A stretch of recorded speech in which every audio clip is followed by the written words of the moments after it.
Okay, what's up, guys? How's everybody You know they're doing? gonna shut down fucking Burger Kings. Yeah. That's Um. sad. Yeah.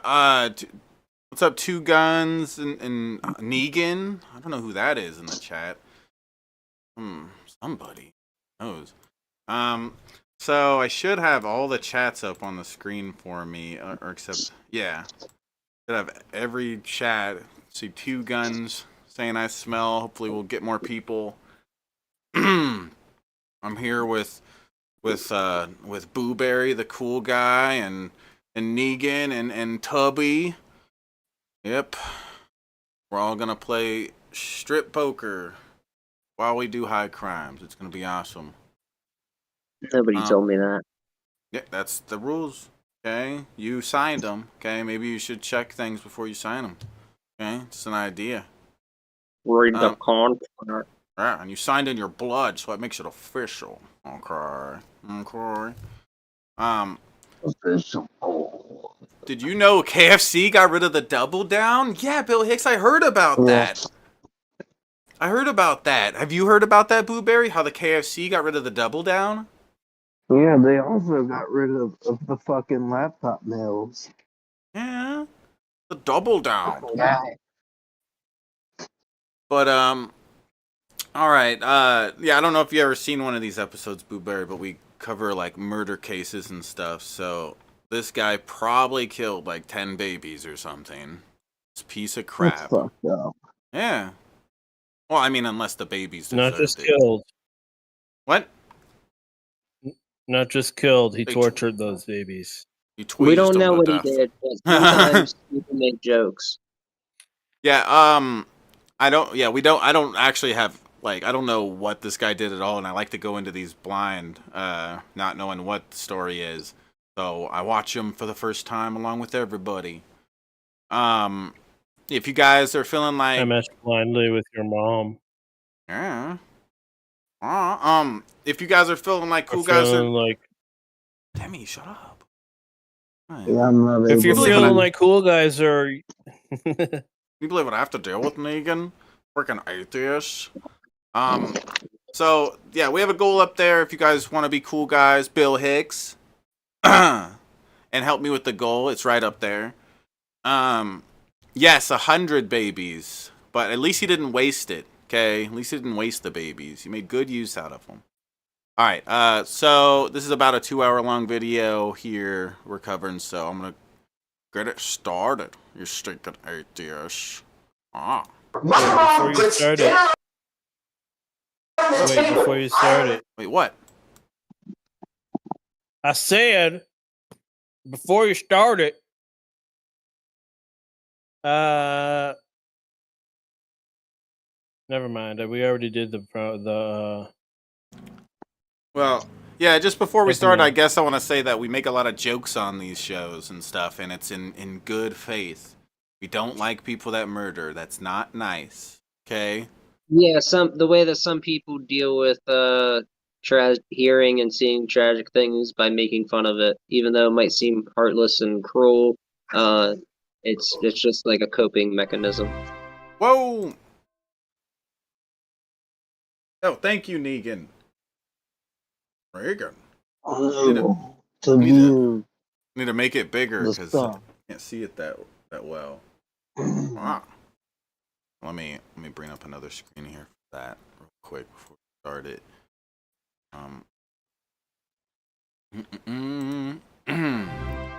But yeah. All different people deal with murders the same or different in different ways, and say jokes and stuff. And when we do it, it's fine. But when Two Guns just did it in the chat, it was not fine. Okay, that was disgusting. You should be disgusted with yourself, Two Guns. Did you? Let's see. I'm offended. Yeah, Negan came through with $5. Offended for all of Israel. Oh yeah, 530 tree. Yeah, thank you, Negan. Everyone be like Negan and help with the goal up there. So let's get it started. Blueberry, are you watching what I'm sharing? Screen I'm sharing on Discord. I'm Gotta watch the thing we're gonna be watching. All right, so here we go. Every time I visit it, I'm just unable to view it. But let me try it now.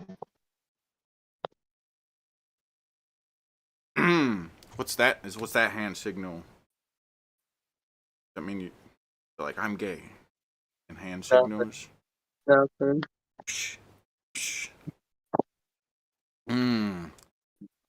I think everyone has a tiny pee-pee. Oh, this is I'm gay and girl. Yeah, it's lesbian. Yeah. That's a lesbian gang sign. What's up, motherfucker? What's up? What's up? You want a scissor about it? I'm just asking you. What? What did you just tell us? What's up, yo? What's up? You want what? You'll see them in the streets like that, dude. You don't want to go to the lesbian hood. They're hard. Oh, okay. What's up? Shit that abused me. Forget that.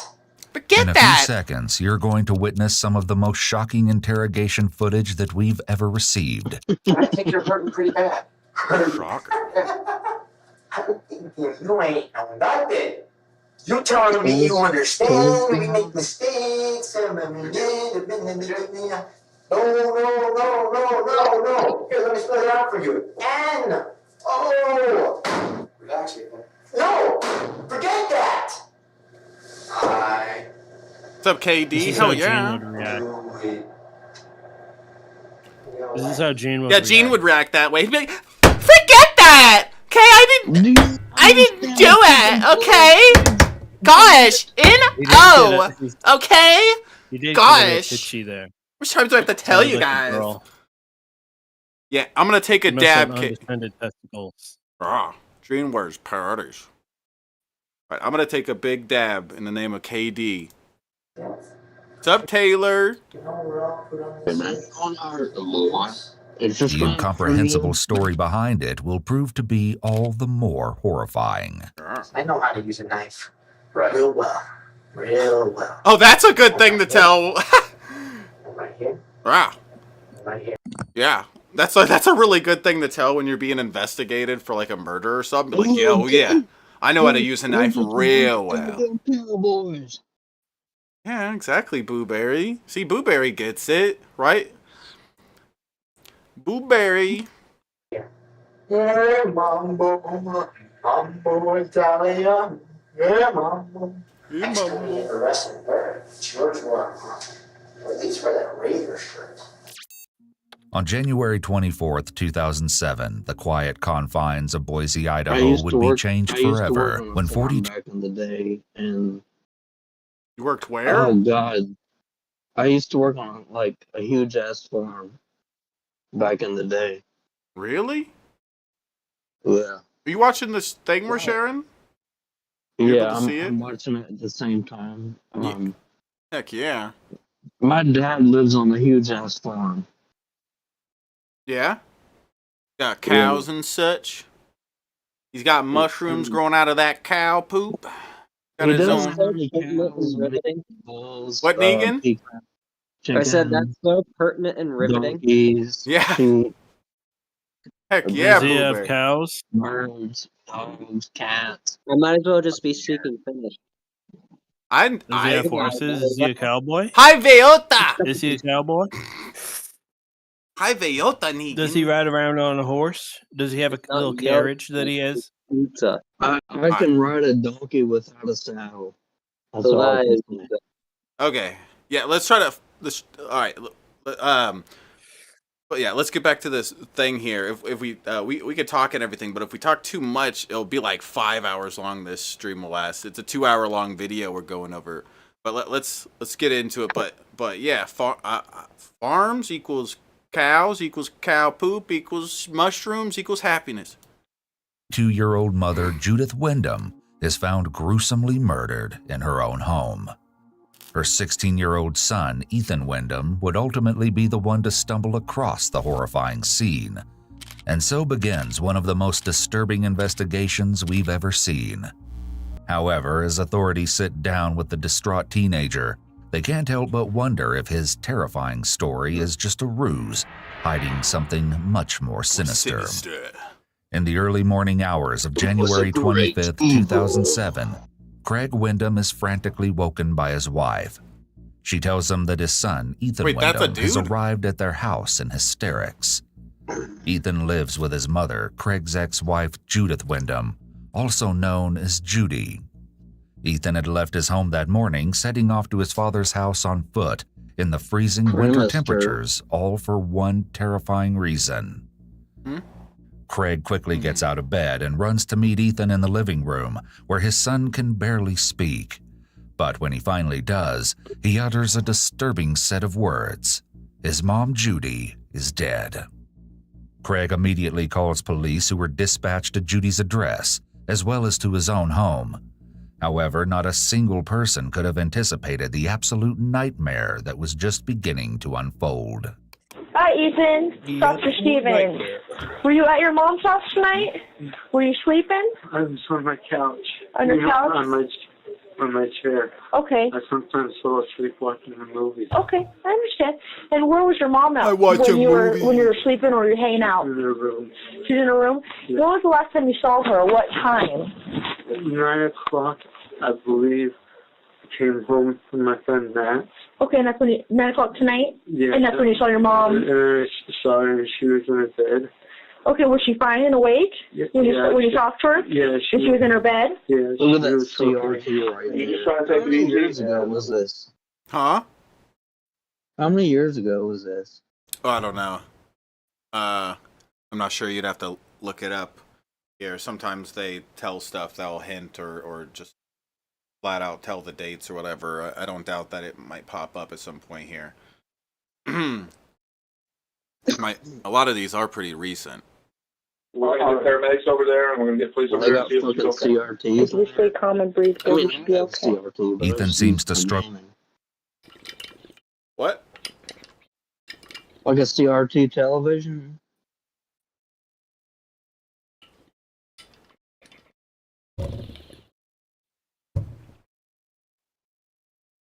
Oh, Bill Hicks said 2007. What's this? Oh, you're saying you saw a TV, one of those old TVs or whatever.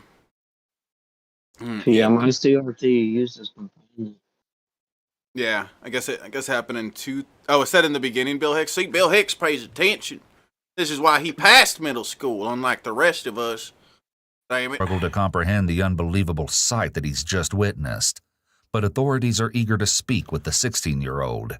And he has quite the story to tell.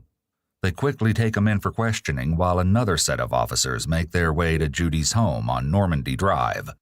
What they discover is disturbing beyond I'm belief. trying to stay up with the fucking video and the at the same time, but it's hard on the headset and the Bluetooth headset. I'm trying to do what two things?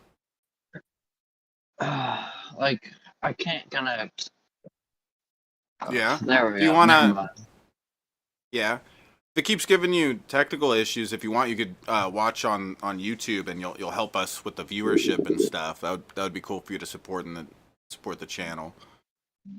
Your head. There's dry blood on the floor of the bedroom.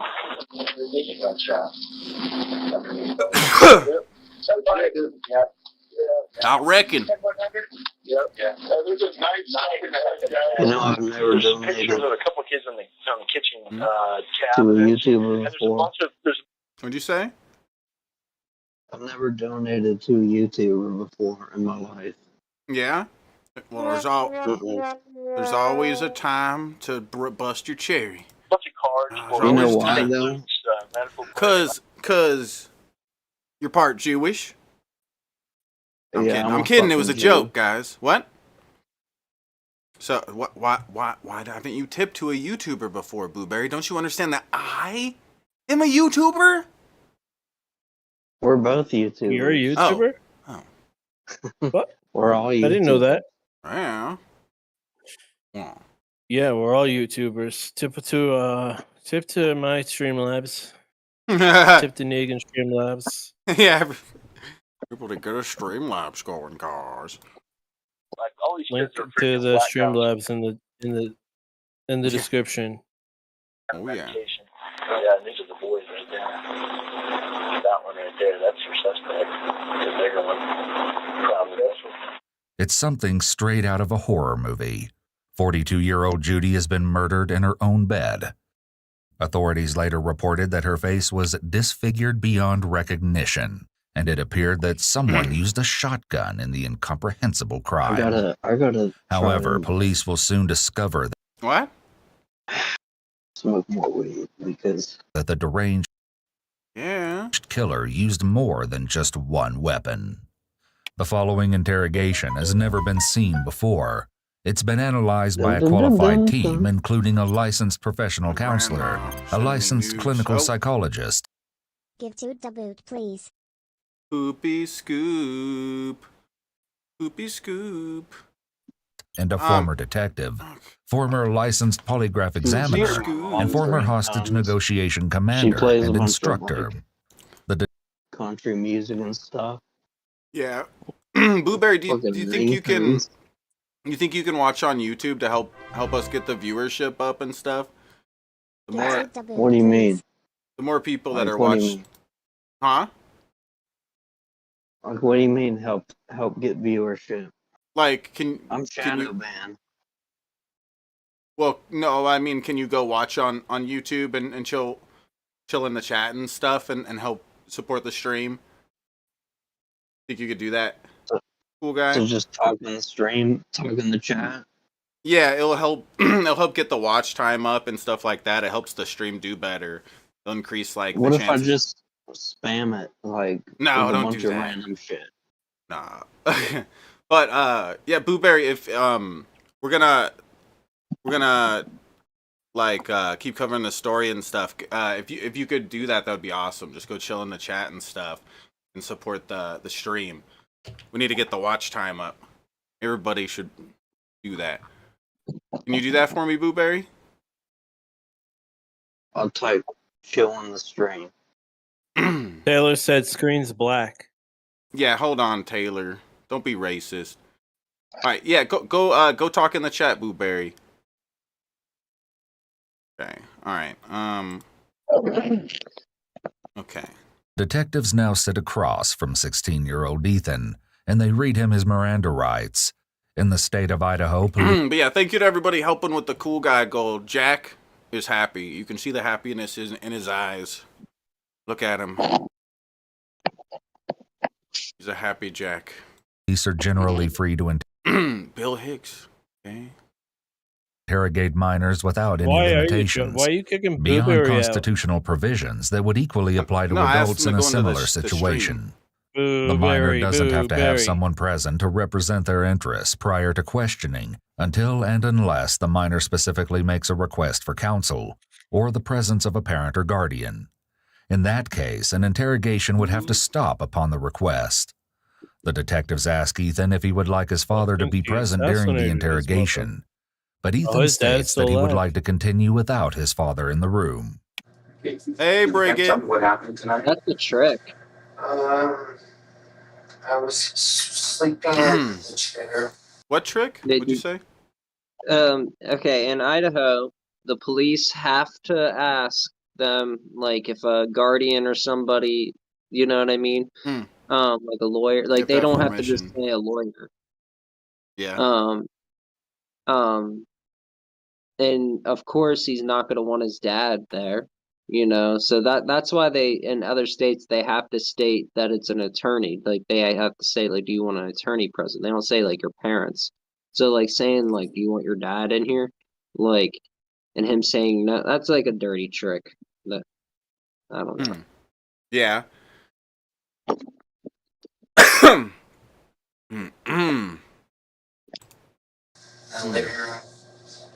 I don't know. I feel like there's dirty tricks that cops will do that we'll watch on these and stuff. But if in the end justice is served, then I think that they're doing something good there. You know. I agree.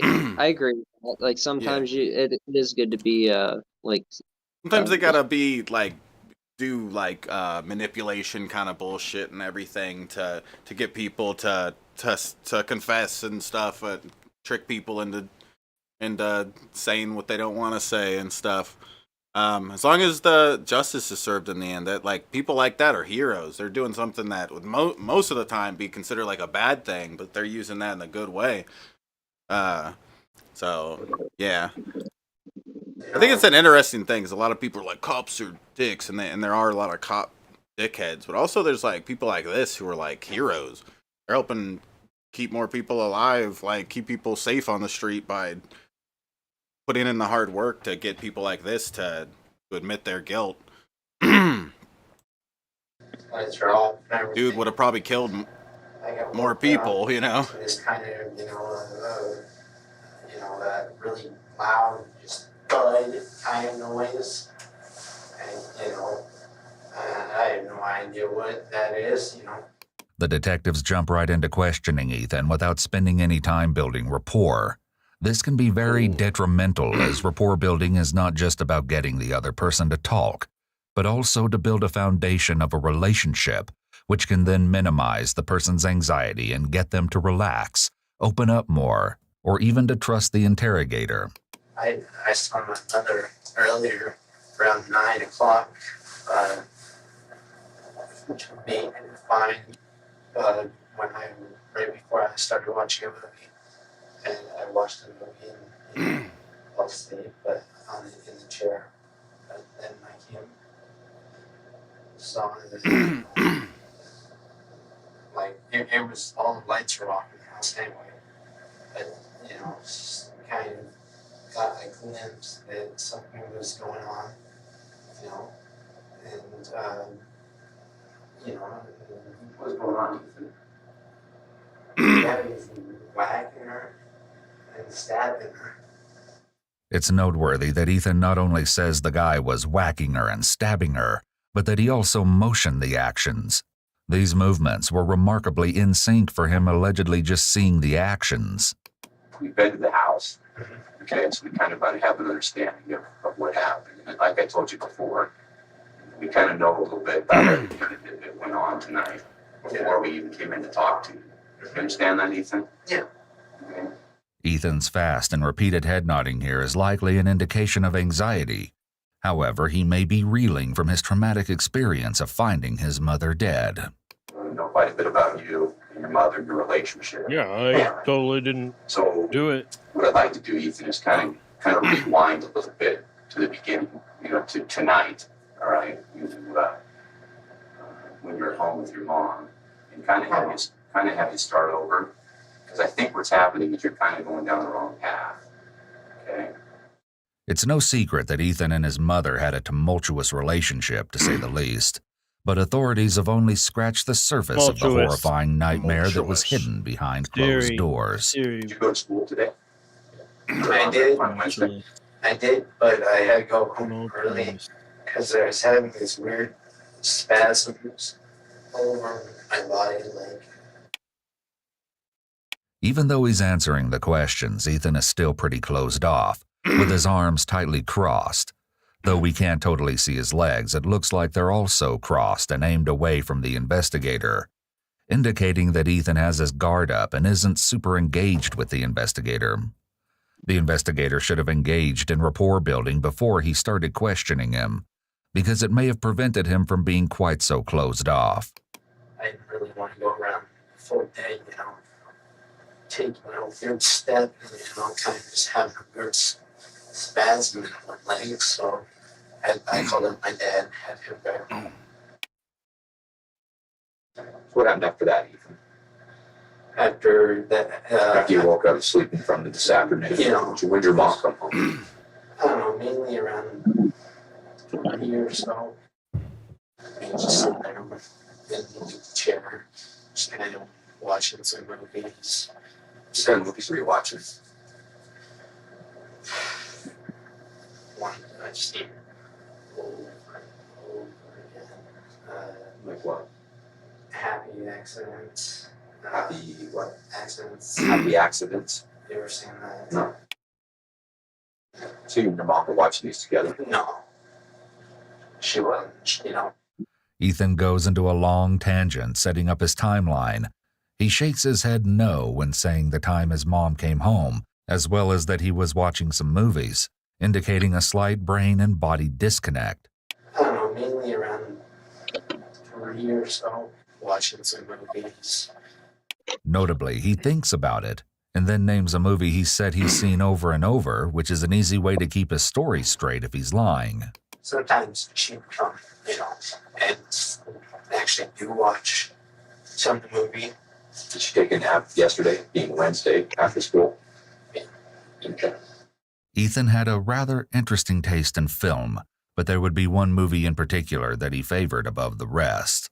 Authorities will soon learn exactly which movie that is, and Ethan's terrifying reasons as to why he loved it so much. Then what happened? A little later, I worked out with my friend. I bet it's the land before. I bet it's the Land Before Time, and his favorite part is when the Littlefoot's like grandpa and grandma dies or whatever the fuck. That's probably the only reason he likes it. Or he just watches that on repeat. This fucking sick bastard. No, I did you see the Gacy movie? I don't think so. If you go back, they have the Gacy movie, and you can tell like when they took the picture, they separated it so that it popped out just like a little bit more. Yeah. Like I'm sure the cops like rearranged this DVD, or maybe they did and maybe they didn't. But who knows? The movies that were on the right all looked suspicious. I hate it. I hate it when the law tries.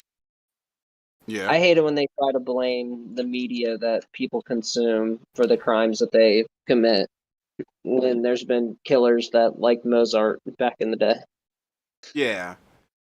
Well, it makes sense to blame it in in a way, shape, and form because, it doesn't make sense to be like, oh, video games need to be removed because this one kid and he played video games. But it makes sense to say that like movies like that and games and stuff can help be inspiration for that kind of thing, especially movies. There's movies of all sorts of fucking crazy serial killers and murderers and stuff, and if I was a serial killer and a murderer and loved blood and stuff like that, I would love to watch stuff like that and look up to it. And I'm sure that would feed into it and stuff. But that just goes to show that, like, unhealthy minds, they can't handle that kind of stuff. That doesn't mean the rest of us that have healthy minds shouldn't be able to watch these movies. It's just people with unhealthy minds. It shouldn't be a surprise they respond to that kind of stuff. That kind of stuff encourages it or inspires them to want to do it more and so forth, That's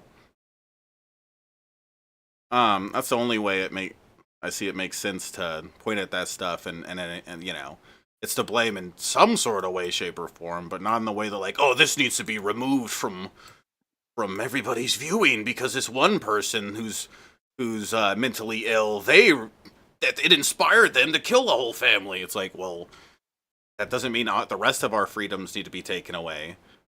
Like, people it's like somebody taking a gun and killing people. It's like that shouldn't mean the rest of us shouldn't have gun rights. Just because one person, like, that's just naturally going to happen. There's going to be people that do bad things with things that are powerful. You could be like Canada and have all guns banned. We can't have handguns. You can't have ARs, especially. No way you can get an AR. Okay, never mind. I agree with the bald guy earlier and how he said real men aren't from Canada. He made it. He did make a good point there. What's his name again? Andrew Tate. Andrew Tate. Yeah, he made a good point. The possible human trafficker, allegedly. Bill Hicks. I've seen that movie. I don't know if Shabs has or Timmy. Have you guys seen Caligula?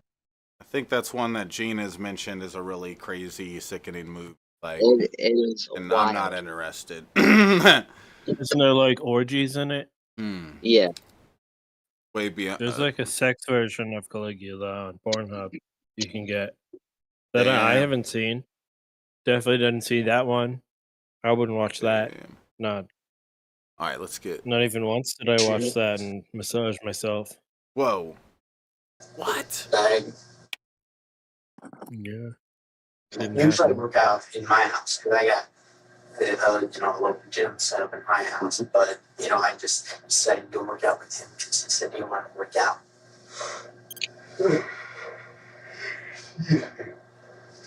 And You're a big guy, and it looks like you've been working out pretty hard. yeah, I just mainly only worried about arms. They're bulking up, bro. Yeah, bro. Girls like to see. No, I don't work out or anything. I don't definitely inject testosterone Ethan's into my recent blood. interest in fitness was growing into borderline obsession. Over the last several months, he had gained a significant amount of weight. According to official police documents, the teenager was bulking like consistently Jared. drinking Weight Gainer and may have been using Oh, steroids. look at this. Although He may have been. He was. I was right.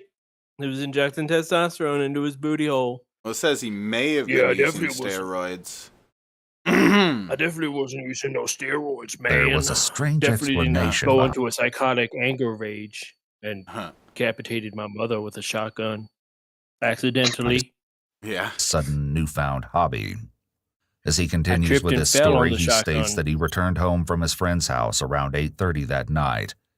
Judy was reportedly asleep in her room at this time. Ethan decided to sit down in his chair in the living room where he supposedly watched several films before falling asleep. He would apparently be woken to the horrifying sounds of his mother being gruesomely murdered. Thank you, Ethan. What I told you, I woke up. Right.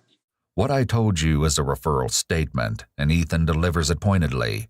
In contrast, though, he does a few exaggerated head nods and a slight one-shoulder shrug when saying, "when I woke up," I woke up. which indicate his anxiety and low confidence in what he's saying. Along with the intense eye contact he's making with the detective, it's clear Ethan is really trying to appear honest. Ethan, understand a couple things, okay? Yeah. We've been over to your house, all right? We have a pretty good understanding of what happened. Yeah. I'd like you to tell me what happened, Ethan, okay? You need to be honest with me and tell me what truly happened today or yesterday, okay? Can you do that, Ethan? Can you do that for me? I don't want you to tell me something that's been made up or anything like that. I want you to tell me the truth. I Can understand. you do that, Ethan? Yeah, I understand. So you want to tell me the truth about what happened? I told you. Did you notice that? Ethan repeatedly nods his head again once the detective applies more pressure. As he talks, his hands and arms are moving like they should be involved with his words, but he's keeping them tight across his chest so that they can't betray him. He very rarely drops the barrier and allows his hands to be expressive as you would in normal conversation. Watch when he does use his hands, though, as they're often in exaggerated, slightly unnatural movements, as though he's thinking too hard. He needs to slap the desk. Well, no, you didn't tell me the truth yet. Slap you. Slap you. Well, then what's the truth? I'm innocent. I understand. Well, that's the truth. Okay, I understand that you've had problems at school. I understand that you've had some fights with your mom in the past. But that's normal. I mean, that's what teenagers do, right? Sometimes we don't get along with our parents, and that's understandable. Okay, but I honestly need you to rewind what happened yesterday. This is really horrible acting on his part. Like really horrible acting. No, I need you to tell me, Ethan. See, that's the part. Listen, that's the part you're not listening. Hey. Do you want to know how many times me and my mom fought whenever I was a teenager? Every 30 minutes on the No. dot. None, because that bitch knew better. Oh, damn. You're so sassy. Oh my god. I understand. I'm listening, but you're telling me. You're not listening. I am, because you're telling me that you want to hear, the truth. I'm telling you, I want to hear the truth. And okay, then I want to hear why your understanding is. I know. But I'm not going to tell you everything that I know, okay? That's not how the process works, all right? Ethan is attempting to get the detective to tell him what they know and what evidence they have so that he can get his story to match and not give away more than he has to. That's what I'm gonna do after I do my murder, and I sit there in the interrogation. I'm minishing. Okay. They'll believe me. No, this is what you're gonna be doing. I can't wait to meet my new daddy. I can't wait. Oh damn, Timmy's gonna be there. Yep, I'm your cellmate. Ski, I got arrested just so I could be here with you. What I want to do is I want Just so I could see you to tell me. I want you to be an honest man. Okay? Down off my I'm trying to boy. boy. Better not drop the soap, boy. If you drop the soap, I'm gonna rape your story. I think you feel bad. Whoa. Okay, I think I'm not calling you a liar. Okay. No, I'm not calling you a liar. No. I'm not calling you a liar, Ethan. No. I'm not calling you a liar. I'm saying I think we need to go back and revisit what happened, so we can walk through, in your words, what exactly happened over there. Ethan sticks to his alibi, but the detective is under the impression that there's something he's holding back. And by the end of this shocking interrogation, a crazy and completely unexpected revelation will be made. For now, Ethan is confronted by the other detective in the room. I've been working homicides for 30 years. And there's a couple things that I need to tell you. That everybody makes mistakes. Okay? And I want you to listen to me. You've made a big mistake, and we understand why. I want you to listen to me first, okay?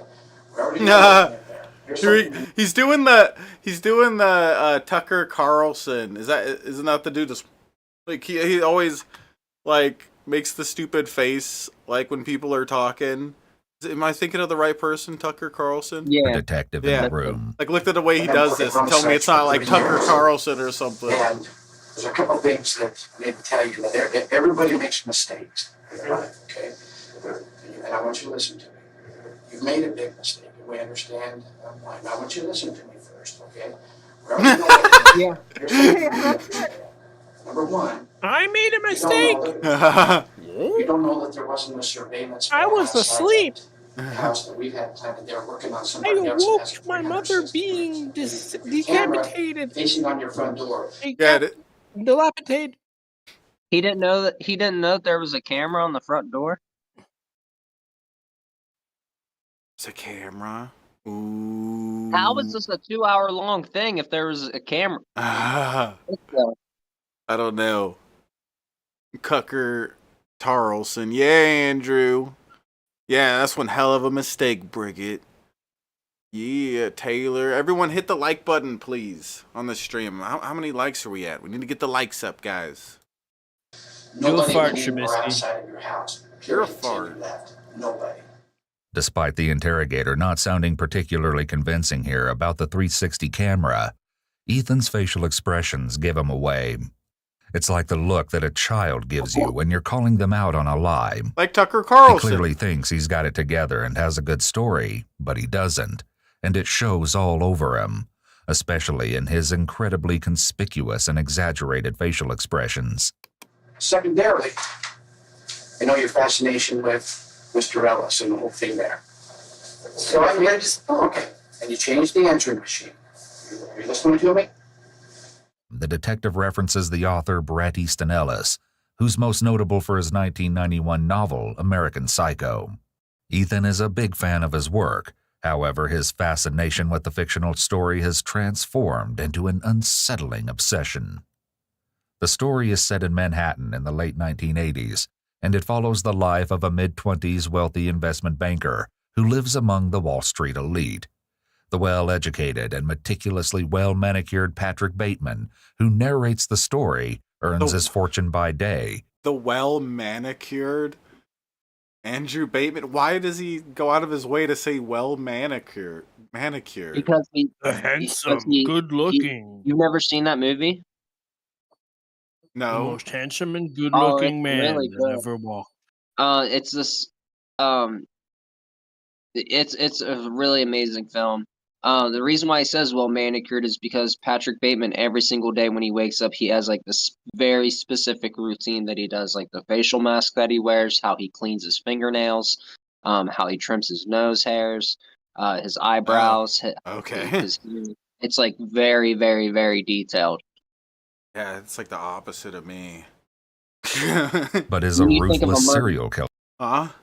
When you think of like a murderer, like a crazy, insane American Psycho, you think of like somebody like with their teeth like rotten out of their head, and you know, like they're like a whack job, like some Texas Chainsaw Massacre, like Jason or Freddy, like looking person, but really it can be just somebody like him, like a banker. Yeah, we should maybe do that for movie nights.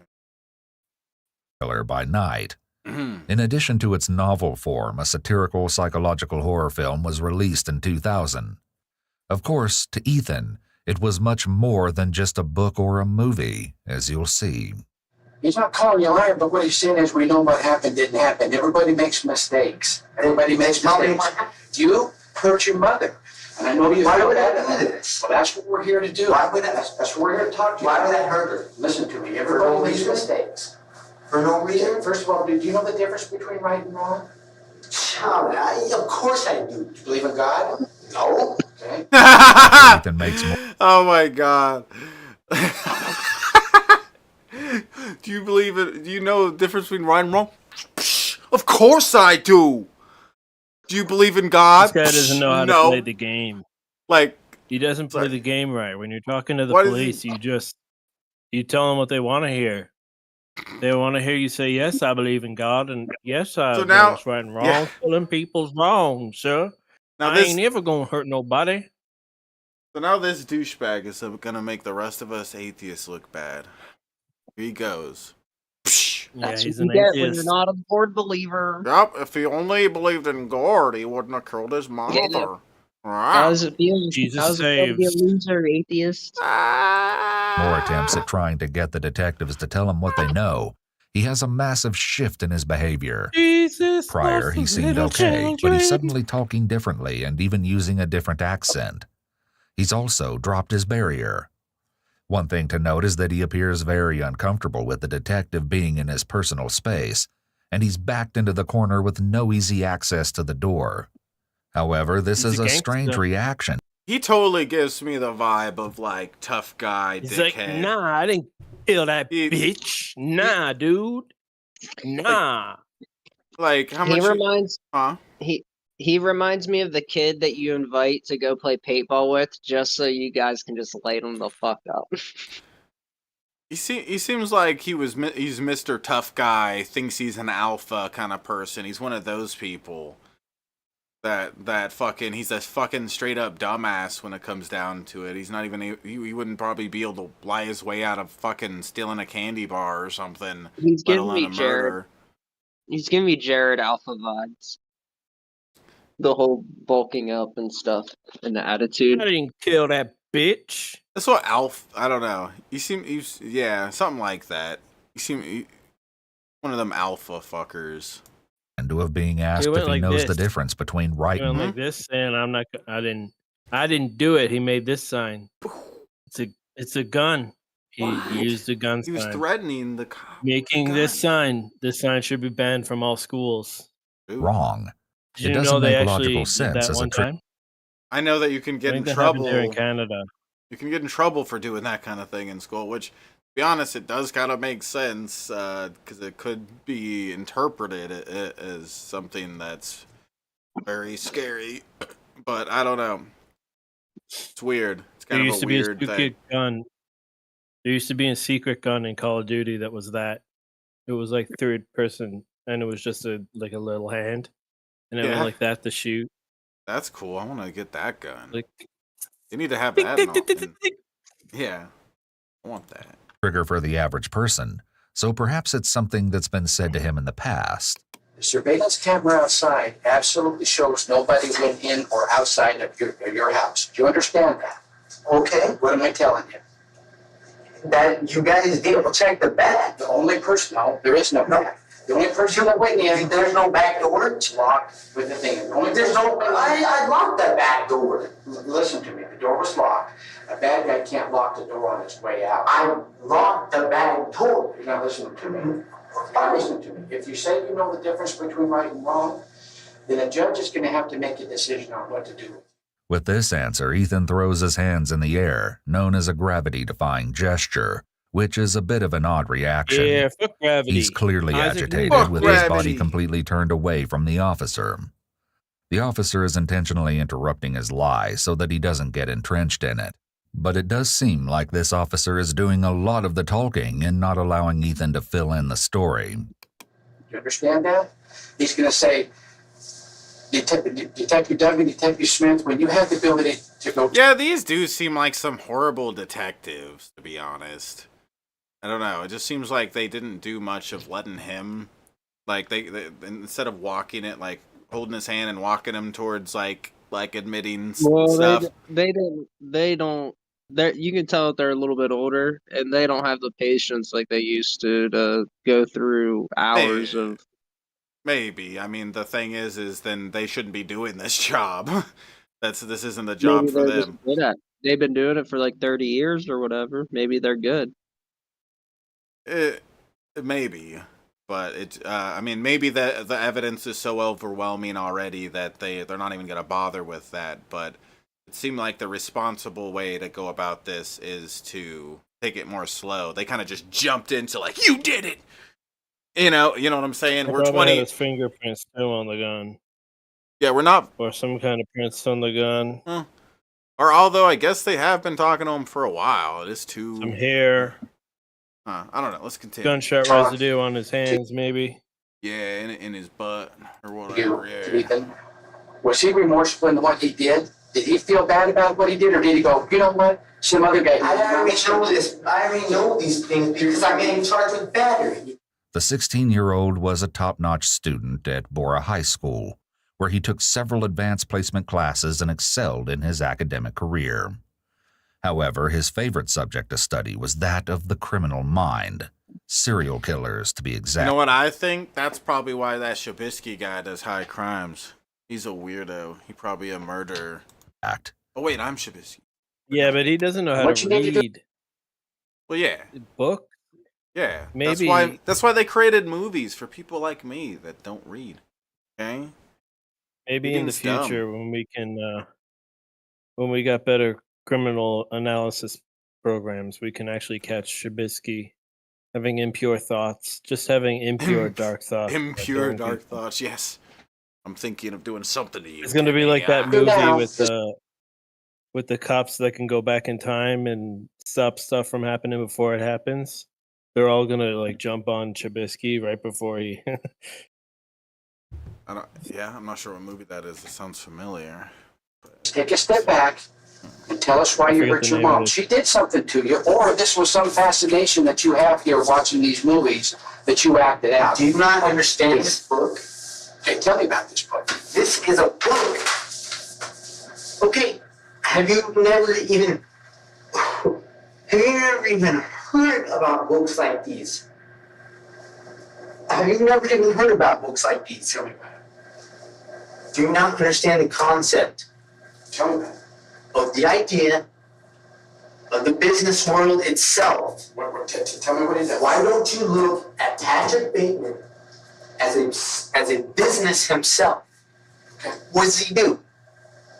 Anyone that gets in his way, he knocks out. What do big business in Wall Street? What does Walmart do? The mom and pop shops, they knock it out. You gotta understand, I'm an AP English. I've been analyzing this stuff beyond belief because this is my author study. It's clear that Patrick Bateman's fictional success in the world of Wall Street banking has had a profound effect on Ethan, and he seems to think he's of the same mindset. However, his other likenesses to the character are far more disturbing. Because, you know, neutralize that. I understand what he's doing. If you've seen his books, he's making fun. I do understand. There's something I do understand. I think right now you're scared. I'm scared. You're scared. No, I'm wondering. You're scared of what you did, and you're afraid of what's going to happen to you. A. And B. You're not willing to admit that what you did. The detectives have missed a couple of opportunities to build rapport with Ethan, which could have aided their interview. Yeah, even the guy that made this video is agreeing with what I said, which I didn't really catch before, that they seem to not take the time to really build rapport with him. For example, before they start trying to really lay it on him like they're doing now. They could have tried to relate to him over his interests. Minority Report it is seems the name like of the they're movie. pushing too quickly without rapport, and at this point, it's just making Ethan more and more angry. Because of this, we're missing key parts of Ethan's background, such as why exactly he started bulking up. Do you have a conscience? Do you have a conscience? Do you feel bad about what happened in there? I'm not sure you do. I'm not sure you feel bad about what happened in there, Ethan. It's eating you up inside, isn't it? What's eating me up? What you did to your mom? What did I do to my mom? What you did to your mom was you hurt her very bad. Hurt her very bad? Yes, you did. That lady ain't living. No, she isn't. Why isn't she? That ain't hurting very bad. Why would I kill my mom? You know what? Okay. The door was locked. Hello. Do you not understand that when I get home, I lock the doors? So you have some 360-degree camera in my house. Huh? Is that what you're saying? That you could see that someone coming in from the back?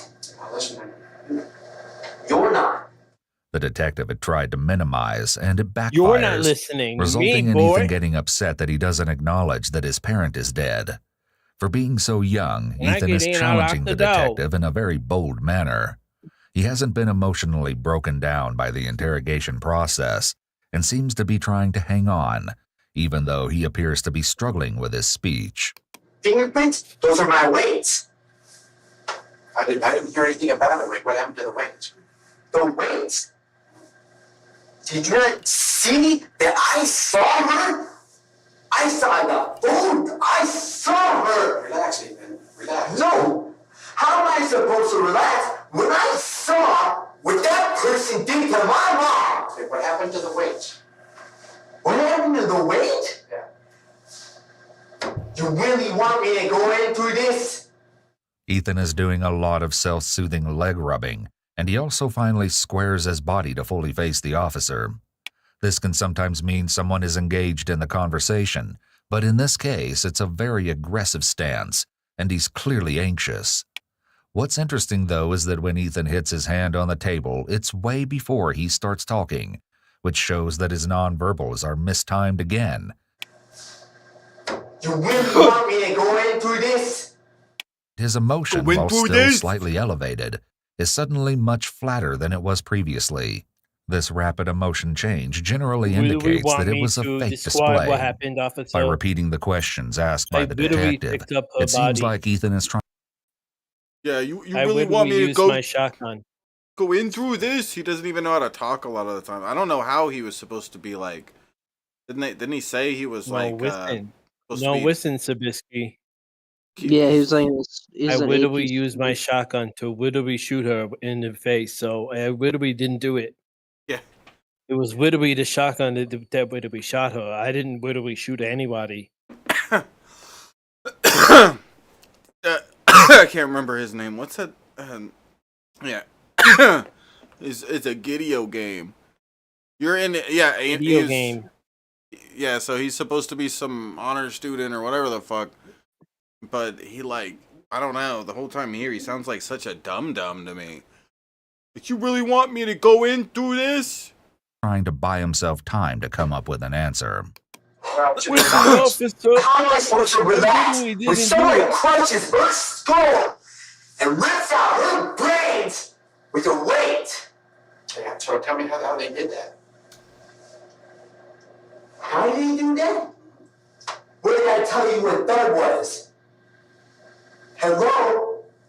Do you not see the blood splatters? Can you not make it? I thought you were a detective. If you're such a detective, why can't you see blood splatters? I saw everything. When I turned on the lights, dear, oh my God, you gotta be effing kidding me. Oh my God! You gotta pinpoint this on me? It's a little strange and telling of his actual emotional control that he self-censors here. Few teens are going to actually censor themselves in the heat of genuine anger. This more than anything indicates this display is an act. He's not actually angry. He's acting angry. You know what? Tell your prosecutor that I don't have remorse. I don't care. You don't have any remorse? Come on, wild boy. I don't got no remorse for you. You know? You know? But you ain't got nothing better to do with your time? Yeah, you ain't got nothing better to do with your time? Yeah, you got nothing better to do with your time than your job? God, what a loser doing his job. To my dad? Is that what my dad does you? Some kind of... You wanna know what? My dad doesn't even work. What kind of loser does their job? That's so losery. Holmes is tripping. If you don't understand... Wait, what? Holmes is tripping. He said, what? Dad, don't give a care about me. This detective needs to retire already. Really? You literally need to retire. It would have been better for the detective to agree with him rather than disagree and further damage rapport. Or if not agreeing, then he should have asked for more information. However, this may be the root of where his anger is coming from here. He thinks nobody cares about him and sees himself as a victim. He booted me out of his house the other weekend because his wife thought I didn't appreciate them. Except I want to the kids all the time. No, you don't. Don't tell me you know you do. You don't even know. What makes this interrogation all the more disturbing is that the detectives are only getting a small glimpse into Ethan's short temper. But his family is all too familiar with the teenager's intensifying anger. As investigators sit down with Craig, Ethan's father, he provides a brief insight into the troubled life that his son is leading. That's a man? I feel like I need to tell you right now. That's what I said earlier. And it looks like it's... He looks like a Walmart greeter woman. Yeah? Looks... You ever seen the Walmart greeter woman? No. Oh, that's like a meme or something? No, it's every Walmart greeter looks the same, Shabisky. Yeah, they always have their glasses. They always hang their glasses from the edge of their nose, and they're always like, kind of, yeah. Let me say that. Oh, yeah.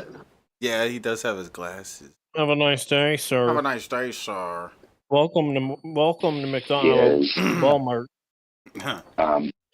Holmes is tripping, Bill. God. Well, that's something we're trying to piece together, sir. I'd like to chat with you. I'd give you some time here to kind of collect yourself. I'm ready to chat. He said he'd been wandering around all night, or walking around all night, and then I called for the police. He said, Dad, I couldn't get out of him, but I can tell you the first thing that came to my mind is he's responsible. Apparently, Ethan initially started to walk to his father's house, following his mother's death. However, he apparently hitchhiked the rest of the way. When he arrived, Craig's wife opened the door. She was shocked to see that not only was Ethan incessantly crying, but he was also wearing a Kevlar vest. The protection gear made his visit all the more suspicious. When he spoke with his father, Ethan told him that they should not go to Judy's home, as her face was beat down. Horrified, Craig immediately called the police. Sitting down with investigators, Craig mentions that Judy had confided in him on several previous occasions that she was scared of her own son, and not for just one reason alone. As it turns out, Ethan was living a shocking double life, and behind closed doors, he was anything but your typical teenager. My mom puts dinner on the table. She gives me nice clothes. I had no reason to do nothing to her. I had no reason to do nothing at all. That woman... Can I ask you this, Ethan? What do you want to ask me? Huh? Perchance, is there another part of Ethan? I can tell there's a part to... A part of Ethan. Another part. Another part. Wait, I saw alternate personality? I'm going to tell you, Holmes, MPD don't work. Holmes? MPD's got more than a bunch of personalities.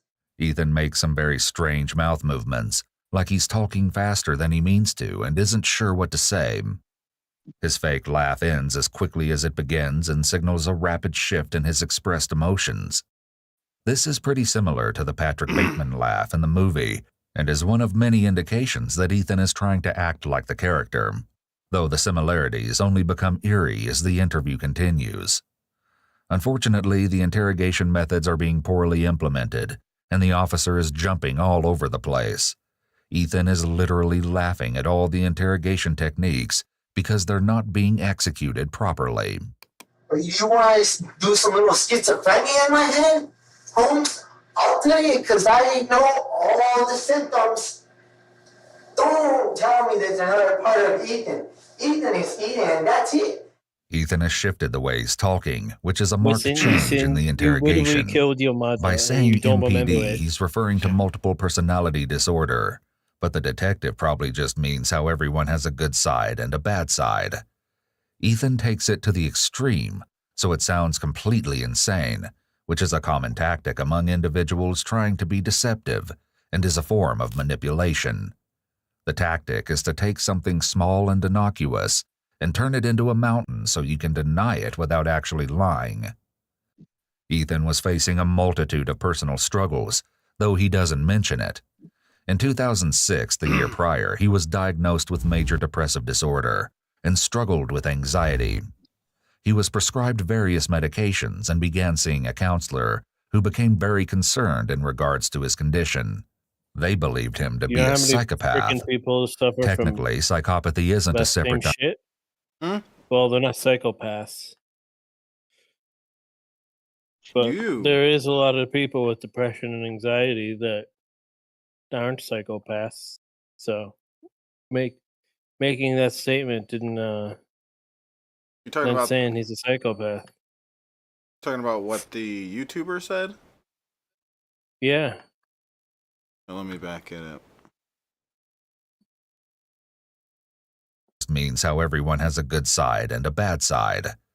Ethan takes it to the extreme, so it sounds completely insane, which is a common tactic among individuals trying to be deceptive and is a form of manipulation.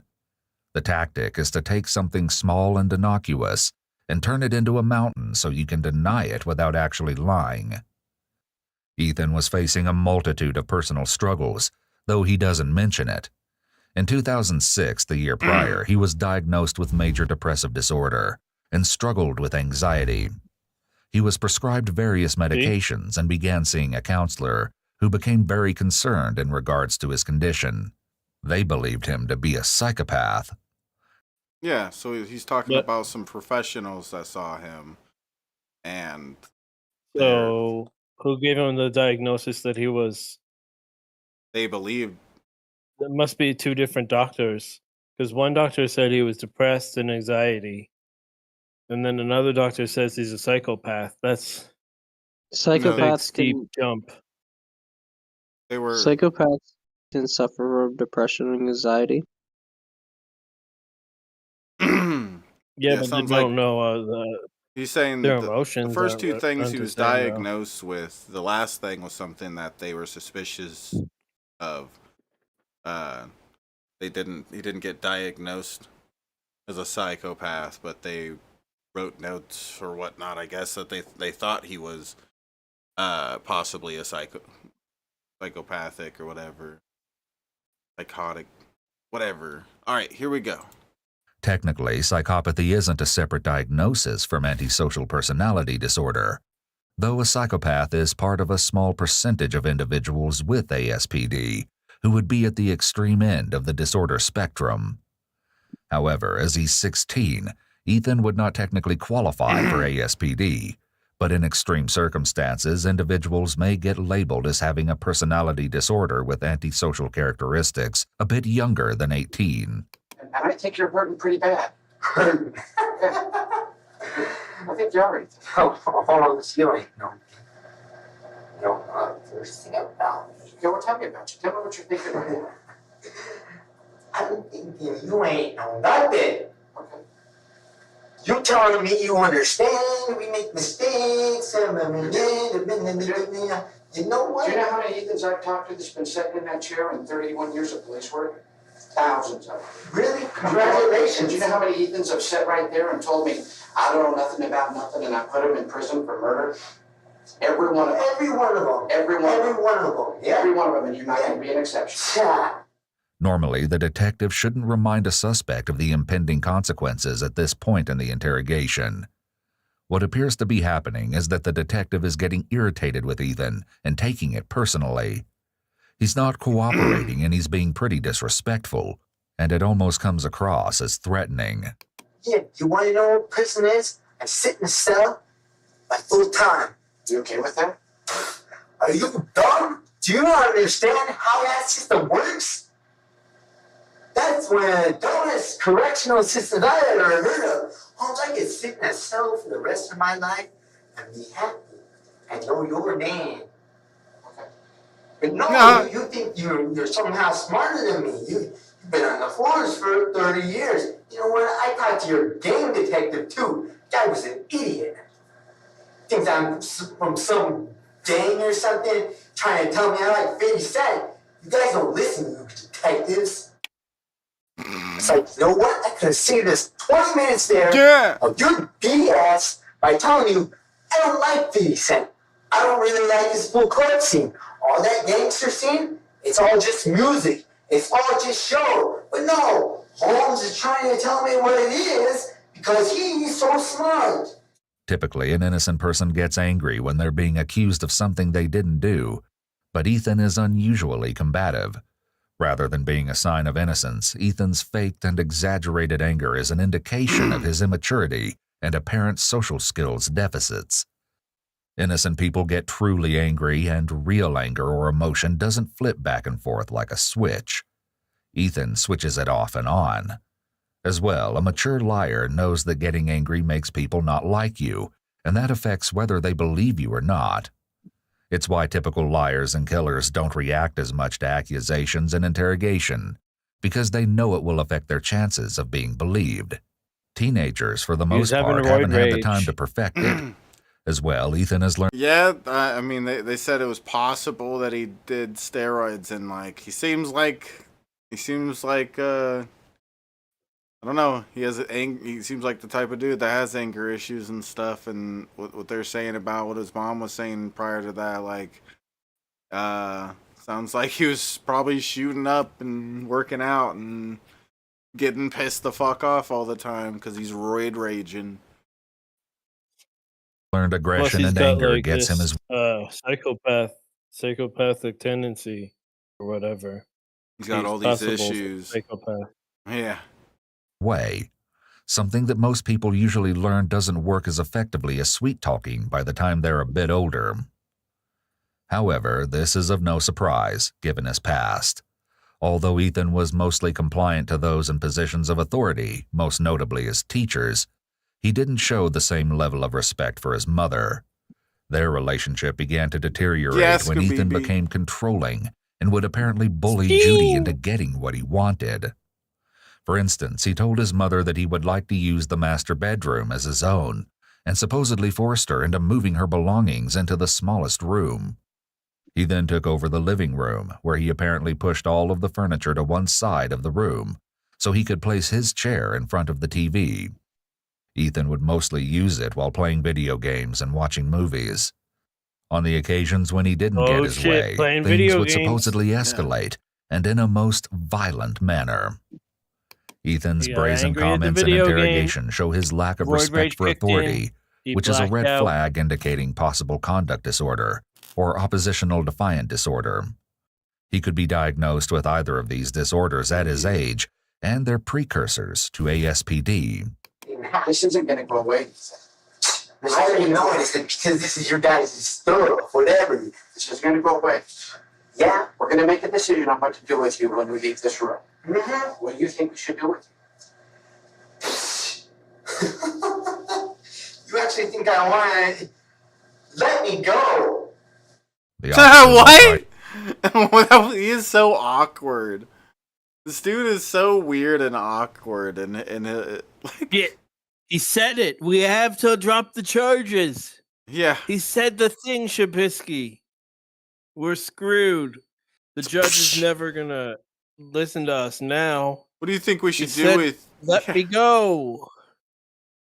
We've got to let him go now. Let me go. I need to try that if I ever get in trouble with the. Yeah. I was let me go. That always works. Ethan seems to be running this interrogation. Notice the shift in his hand gestures to more lively movements. This is a marked change that he's feeling more confident. Just let me go? Let me be. Let you go where? Wherever. That's not you just asked. Huh? Have you seen that guy that goes up to people and he's just like, Oh, he's Scott. Psh, psh. yeah. Yeah, Have you ever seen bass. that guy? Is it Bassmaster or whatever? Ed Bassmaster. Bassmaster. Yeah, I like him. Most of that like public I don't prank like a lot of that stuff. stuff. Yeah, a lot of it's annoying and I don't like it, and a lot of it, if it's real, it's like immoral. Like they'll be throwing shit across the, like, oh, we threw some shit at you while you were shopping at Walmart. It's like that's battery. Like that's not cool or mature or any like that. Like that's just over the top. You shouldn't be doing that. People shouldn't like have to deal with people like, I don't know. There's stuff that's like What way about over the the top. Chupapi Muñeño guy? Have you ever seen the Chupapi Muñeño? I don't know. There's one where he like puts a bucket over the guy's head, and then Oh he puts yeah. a bucket No, over I his hate head. that guy. Yeah, exactly. That's a good example of like that's harassment, that's battery, that's stuff where it's like that's over the top and you shouldn't be, if it's real and it's not just his friend in the video or something, that's not okay. And yeah, that kind of shit is annoying. But Ed Bassmaster or whatever, he's a good example, I think, of a good like public troller person. He goes psh, like that's harmless shit, psh, and just gets a reaction and stuff. Dude, it's like get pissed. Yeah, it's like they yeah. get too mad. Like Andy Milonakis' show where he did that back in the day. Those would be funny sometimes. And he just does something silly to people on the street. It's completely innocent stuff. There's another guy named their channel called Quiet Assassins. They don't do stuff anymore, but they were pretty good back in the day. You guys woke me up with yeah. It's like Andy Milonakis would do something like hand out lollipops and say he has no soul or something like that. And it's like, yeah, there's nothing wrong with handing out lollipops or saying you have no soul. There is something wrong with putting buckets on people's heads you don't know and throwing shit at them or whatever. It was balloons, and the guy said it was balloons. He did. I don't have a soul either, or whatever. Yeah. He's like, I don't have one either. There was one that I really liked, and I was trying to find it again, and I can't remember how it went, but it was like with some old lady. It was really hilarious. It was probably the most hilarious, I think, thing he ever did like that. Yeah, the other day, Timmy tipped me to call the clerk at Get the Gas Station a sweetheart, and he's looked at me different ever since. It's been weird. That's awesome. I think I he want you likes to go me. say something weird to him again. Yeah, I'll say next time you go on a bear run, you have ask to him do for it. his number. Tell him he's a cutie and ask him for his number or something. Nah, I don't want to go too. Okay. What should we do? What kind of question? So you think for what you did? What I did? Because I told you. Call him honey next time. Was in the front because Say thank you, honey. Say thank you, honey, next time. Yeah, I can maybe do that. It's cute. I should keep on switching it up to just. I like that. I like. Huh? Thanks, babe. Yeah, thanks, babe. Yeah, the back in Newfoundland, that's how they all greet you. The what? Oh no, he would. Oh no, it's a guy. It's this guy does not care. He would knock me out if I took things like way too far. If I started like touching him or something like that, might get physical then. But he's not gonna like. He does not care about me calling him babe or cutie or something like that. Like he just like. I doubt he would. I doubt he would swing on you or anything though. Oh, yeah, no. He Unless would only you swung on him. Yeah, he would only do that if I like did some crazy shit, like me calling him a cutie or something like that. He just whenever I did the sweetheart thing, he just kind of smirked and it was it was like he doesn't give a shit. It's just like this kind of weird thing. Okay, have a nice day. Wait, you need to get Bud Light. You need to get Bud Light at the same time. Just get like a tall boy a Bud Light too. Yeah. And right when he scans it, you got to look at him in the eyes and say, "Ooh." You gotta like do this. What they can. Yeah, stroke the guys. can. Oh yeah. Guys, everyone in the chat, tip and help us with the goal up there. We're what do we got? We're 60% in on the goal. Come on, guys. Start doing some tippy tips in the name of Satan. In the name of Satan. If we get 100%, if we get 100%, Negan will show his butthole. Their butthole. Negan, I think you missed the it hole too. where their butt is. I think you were asleep when like he asked the kid like what do you think we should do with you like basically because you know like legally or whatever and he's like psh, let me go. Oh, you were there for that? Okay, I thought you were asleep. That was fucking. That had. I think that might have been. Okay, I think that might have been the best part in this video so far. Psh, let me I go. like his Carlson looking. He decrypted the secret message that all cops have to adhere to.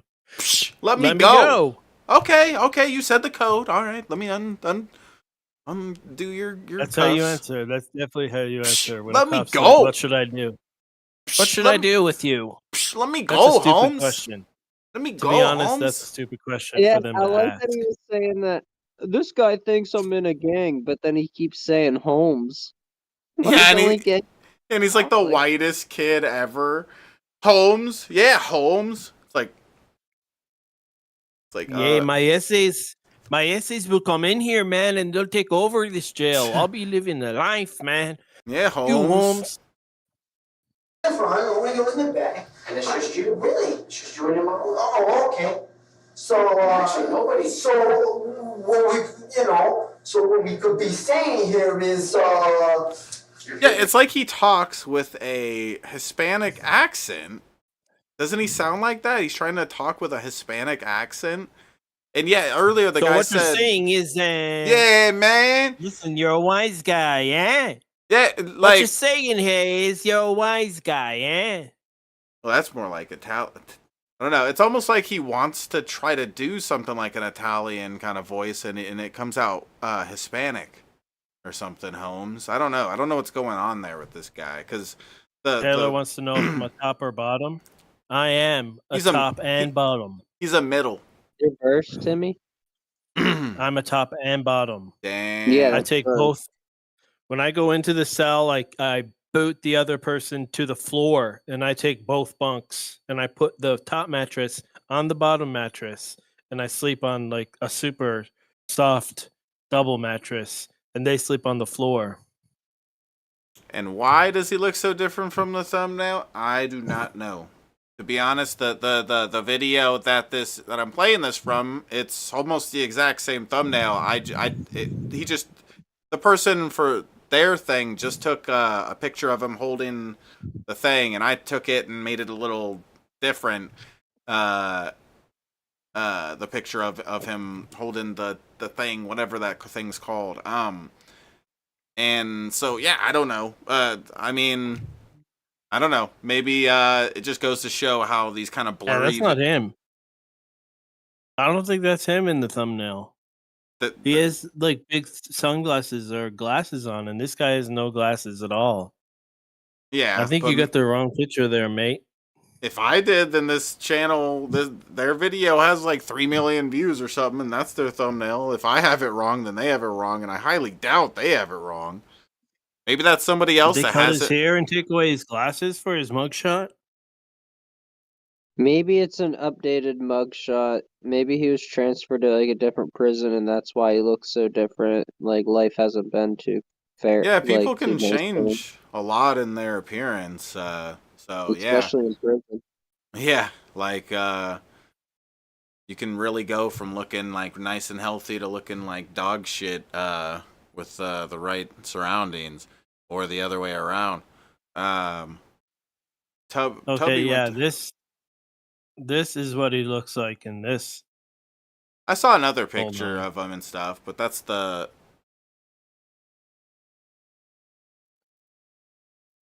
like it literally says his name on the thing.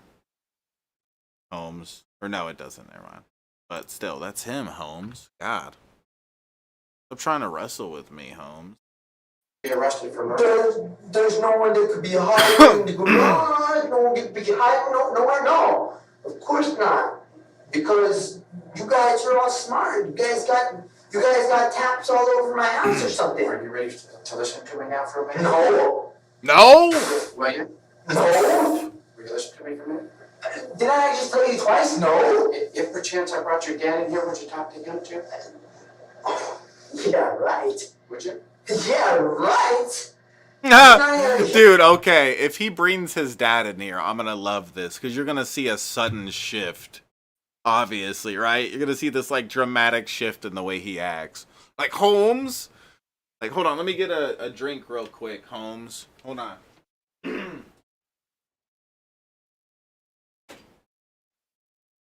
This is what he looks like. I can't see Timmy.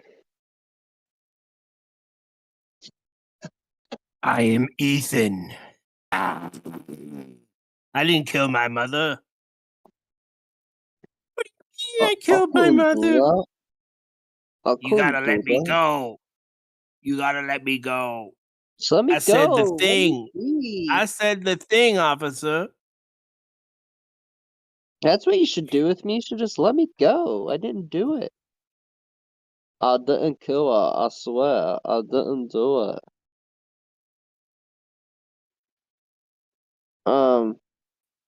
Timmy. I think he's overly confident about that. That's why he's not guilty. Name a song that I mean, I'll guilty. probably know. Name a song that I'll Not probably innocent. Name a song what? Name a song that I'll probably know.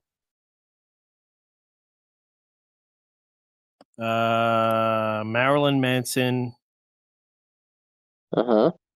White Coma. I don't know that one. White How's it Coma is go? his best song. No. What are we His on best- YouTube? Yeah, I can't play it, but What's his best song? Rock is Dead. What? Okay. Rock is dead. What's dead? Rock. The Rock? No, rock. As in like music. Oh, Rock yeah. is dead. Yeah, it died yesterday, I heard, though. R.I.P. Rock. you know Marilyn Manson's real name is Brian Hugh Warner. So you're going to say Griffin. Dang. Yeah. All right, back to Megan Griffin. Meg. Yeah, Megan Griffin. All right, let's get back to the video. Hear me. I said no. At least how many times? Does that not compute? No. Here, let me spell it out for you. N-O. Would you explain this to me a little bit? Next, the interrogation moves on to the topic of one of Ethan's greatest fascinations. There's an idea of a Patrick Bateman, but he's simply not there. Think of it this way. Business. He's a business. He's a big corporate business like Walmart. Is this right here a movie? Is that American Psycho? Is that a movie? Yeah, it is. Does something happen in that movie? Did somebody get hurt in that movie? Are you trying to tell me what I don't know? I'm asking you. No. I haven't seen it. Of course, but if you don't understand, Did somebody get hurt in the movie? it's a book, too. Okay, so You have to know the book before you can watch a movie. So- Same thing with any book. I guess my question is, help me because I haven't seen the movie. Who gets hurt? I hate when people do that. Me too, dude. Fuck Yeah. those people. He's one of Book's those. better. Book's better. Yeah, he's one of those people. Yeah. You have to read the book before the movie. It's like, how about no? You can't. You got to read the book before you watch the movie before you play the video game. You have to do it in that order. I like to read, but I'm one of those people that I even though I like to read, I still like the movie or the TV show better than the book. Yeah. It's cool to read and stuff, but I hate people who act like he's one of those people that acts like he's smart because he reads some books. It's like Yeah, I'm sorry. That doesn't all of a sudden make you a smart guy. You're still a complete fucking idiot. I mean, seriously, here, how did he expect to get away with this when it's done so poorly? Like, he acts like he's so smart. If he's so fucking smart, like, it sounds like there's a mountain of evidence against him, and he's not gonna be able to get out of this one. But he acts like he's real smart. He's like, yeah, I read 3 different storybooks, so that makes me smart all of a sudden. No, that's not how it works. Sorry. Ooh, Lapras. What Pokemon is this? Lapras. You know it? Yeah. Yeah. You don't know Lapras. Isn't it cute? Then... Yeah, Lapras is one of, I like Lapras. It's a decent Pokemon. Mango has a really nice Lapras card. It's worth a lot of money. I have 2 Laprases. Hey, yeah. Oh, what? Okay. All right. Back to the video. Lapras. People that get in his way. And how is it they get hurt? Oh shit, Dingle's here. No. Does he hurt his mother? Does he hurt his... Man, he doesn't even mention his mother barely. In the movie, it doesn't mention his mother nothing. In the book, it mentions mother, but their family's dysfunctional. If you don't follow his reading, you don't understand nothing about nothing. Tell me how you see your family in relation to this. Do you see your family? I don't see my family in relation to that. Ethan's favorite movie would turn out to be the film adaptation of his most treasured book, the controversial yet popular American Psycho. Ethan soon began to emulate Patrick Bateman's character. He apparently forced his mother to buy him expensive skincare products, like those that Patrick Bateman uses in the movie. In addition, Ethan supposedly bullied Judy into buying him a white comforter for his bed. Patrick Bateman also had the same one. There was also Ethan's obsession with fitness, yet another similarity between him and the film's main character. As well, Ethan's mention of Patrick Bateman's family being dysfunctional is a further... A jogging machine, which is basically a treadmill, which means this guy that likes books better than movies. Gene. Indication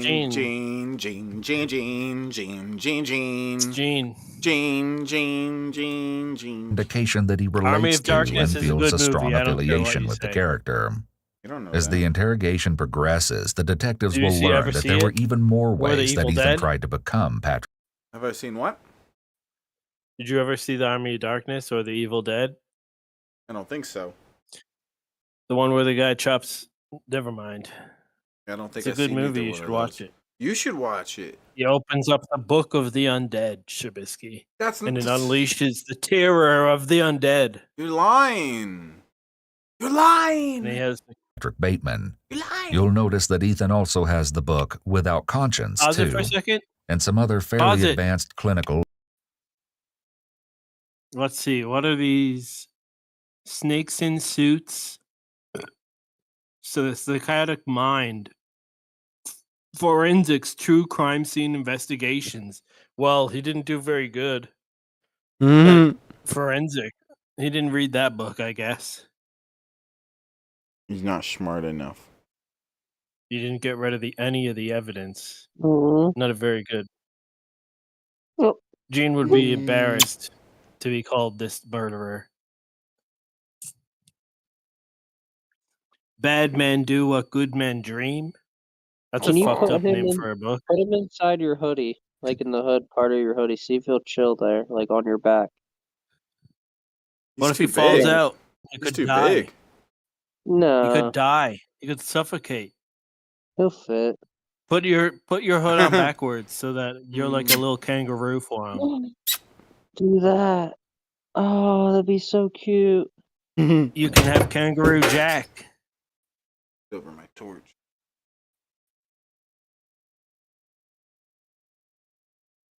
I knocked over your mom. You're a kangaroo, Jack. Mom. It'd be so cute if he was in your hoodie and his little chin was just like on your shoulder. Yeah. I think I don't know if that's possible with his size. I don't know. I thought Army of Darkness and Evil Dead were like basically the same thing. I don't know what Skabibi's talking about. He's talking about good men do what bad men want, or whatever the fuck that title was you read. No, I mean when he said Army of Darkness is greater than Evil Dead. I think they're both the same thing. Hold on. It's Army of Darkness is the part 3.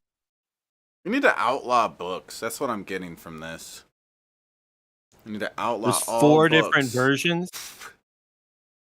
Guys, type 1 in the chat if you think we should outlaw books.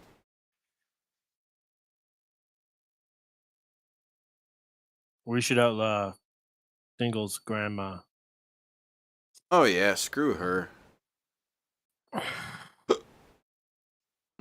Dead ass. All right, let's Why'd you put a 1 in the chat? In forensics books. I said type 1 in the chat if you think we should outlaw books. Oh, fuck Either that he's shit. trying to understand himself, or he's been planning. Why would I go to my dad's house and go and talk to him about this? You know why? If I did this? You know why? Why? Because I'm supposed to feel guilt? Because you feel bad. You haven't talked to my therapist, have you? Can I? Can you? Hell no! What the fuck? He's so weird. You haven't talked to this person that can make me look better, have you? No. Haha. You'll never talk to him, and I'll never look good to you. Yeah, plus it's just like... References? Good references? A therapist would be a good therapist and get you off of the crime that you're in. I mean, don't consult your therapist if you are a murderer. Yeah, Definitely don't do that. Definitely don't get a good lawyer. He doesn't need a permission from him to go talk to the lawyer when he's investigating a murder, though.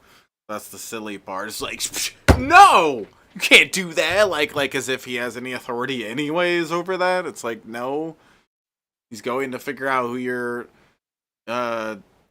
psychologist is or whatever, and talk to them anyways. Regardless of whether you want it. You know they can get out on the side from you. I really do. Psychologists and stuff are usually good guys, though, for you. They won't, like, rat you out. They're not allowed to. Because they have, like, they're sworn to secrecy on some stuff. Unless you say that you hurt someone. Yeah. But he probably didn't tell his therapist. I hurt. Not yet. I hurt someone. I'm sorry for you. Okay. Well, I'm not the one that's going He probably has confessed after this 3-hour fucking interview.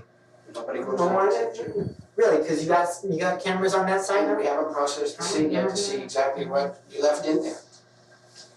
Really? Yeah, we haven't. What? I'll tell you what we will do. We will go process it, and then we'll come back and talk to you and tell you what we found, okay? What did you find in there? It's only fair to go through it. I already tell what you found in there. I covered up everything. Okay. I covered up What everything. an idiot. Because it's a horrible sight. What an I tried to idiot. wipe off the blood. Did he seriously just say that? Huh.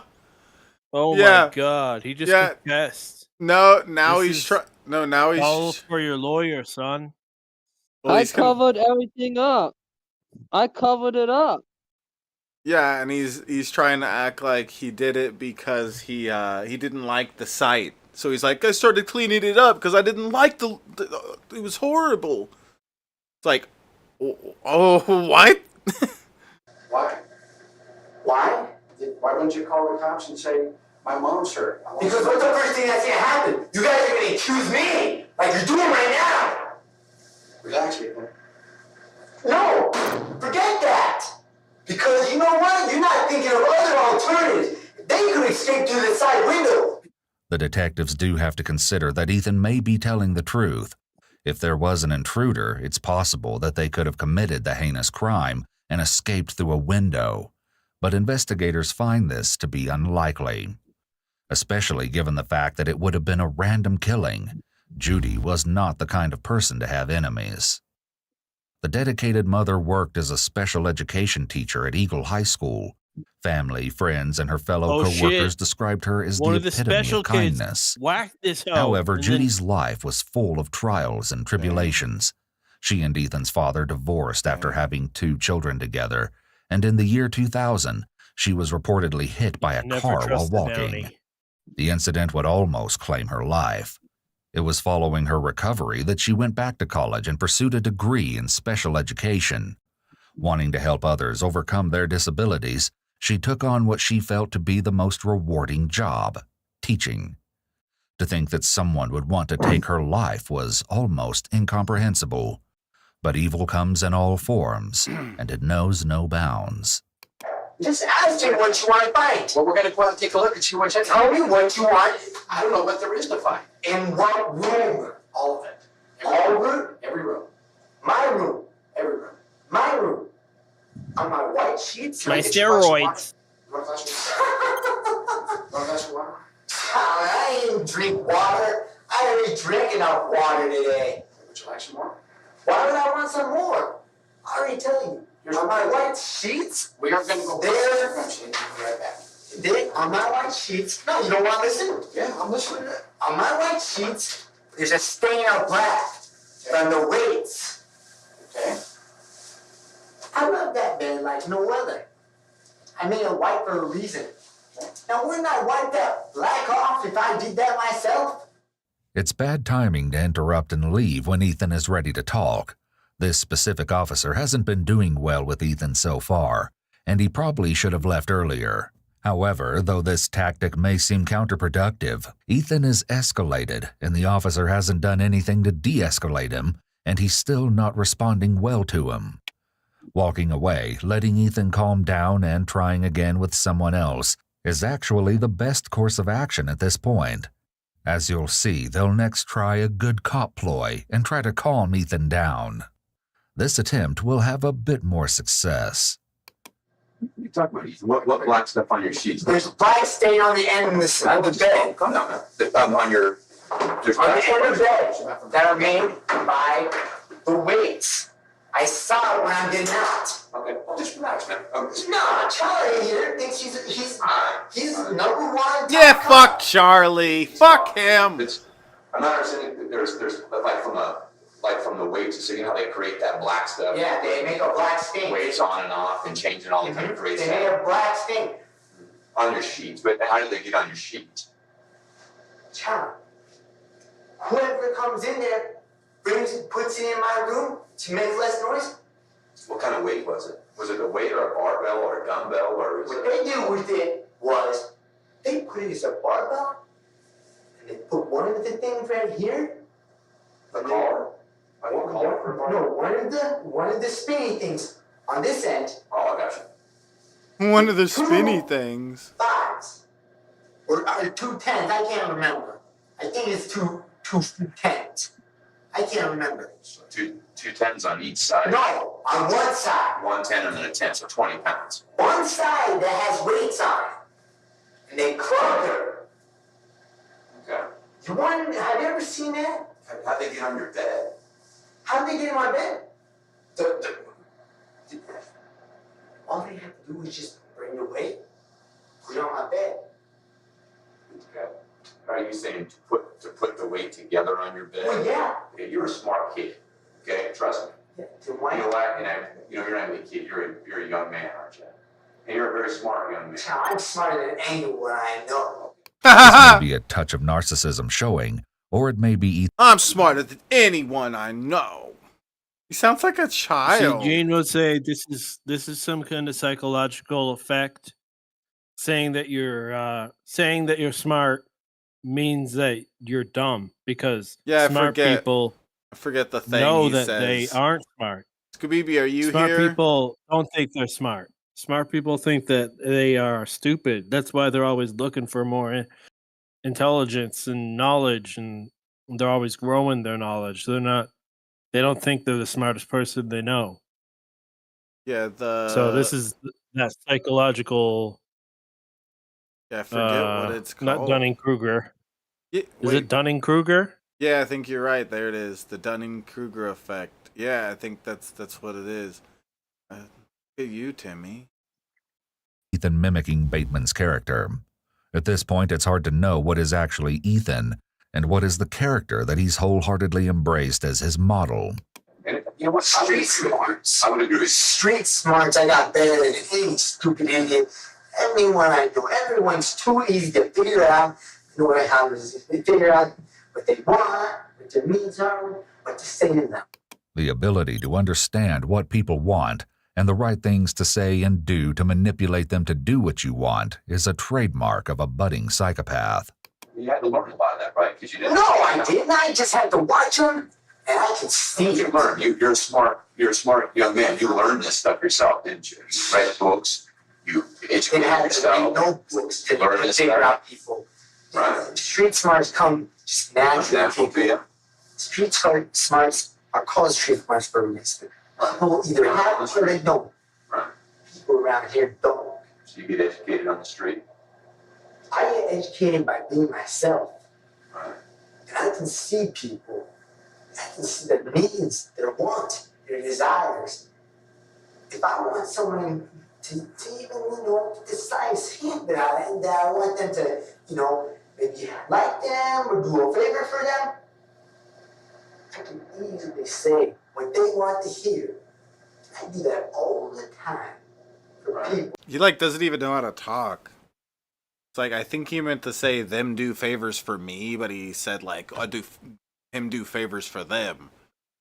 I don't know. It's his brain is. I don't know. I can make them like me. I can make them do things for me. I can do this to anybody because I have street smarts. Yeah. I'm way smarter than everyone. I can manipulate. I can tell you, hey, let me go, and then you'll let me go. Yeah, he's so good at it. And he's gonna be like, oh shit, I tell them said the my thing friends again. all the time when they cheat on their girlfriends. I tell them exactly what they want to hear. Fun. Fun to be because people are stupid. If Ethan's rambling is true, this is the definition of someone with antisocial traits. Individuals with antisocial personality disorder have a keen awareness of people's needs, their wants, and their desires. Ethan likely feels a bit more comfortable with this detective, so he's essentially divulging important information about his personality and his ability to be manipulative and to lie. It's disturbing the way he views other people just by what they can offer him, but this is also very classic narcissistic traits. People's value lies only in what they have to offer. This could also be another moment of Ethan mirroring Bateman's character. Ethan has brought up how he uses people, such as his mom spending money on him, that his friends are only useful to him for better weights. He also claims that he's smarter than everyone and is always telling people what they should do, and points out that he sucks up to teachers and attempts to manipulate them. Let's just forget about the cameras, okay? We're getting so hung up and so mad about these cameras, all right? Yeah. Let's just forget about it, right? Yeah, Red Eye. Let's talk about your relationship with your mother. Okay? If you guys want to look through all the clothes I have a lot of nice clothes. She buys me nice stuff. My colognes and my colognes, Armani Code, that's $70 right there. Jean Paul Gaultier, I spent $100 on that and some deodorant. She spends nice money on me. Okay, right. No one's saying that she's not doing that, okay? Yeah, but now you're telling me that I'm killing her for the Dear God fund, that I'm so dumb I get influenced by books. There's a lot of people, a lot of things that influence our lives. There's a lot of things that you know that, right? People who get influenced are stupid. You influence What? Oh my God! What a genius thing that's for him to say. People that get influenced are stupid.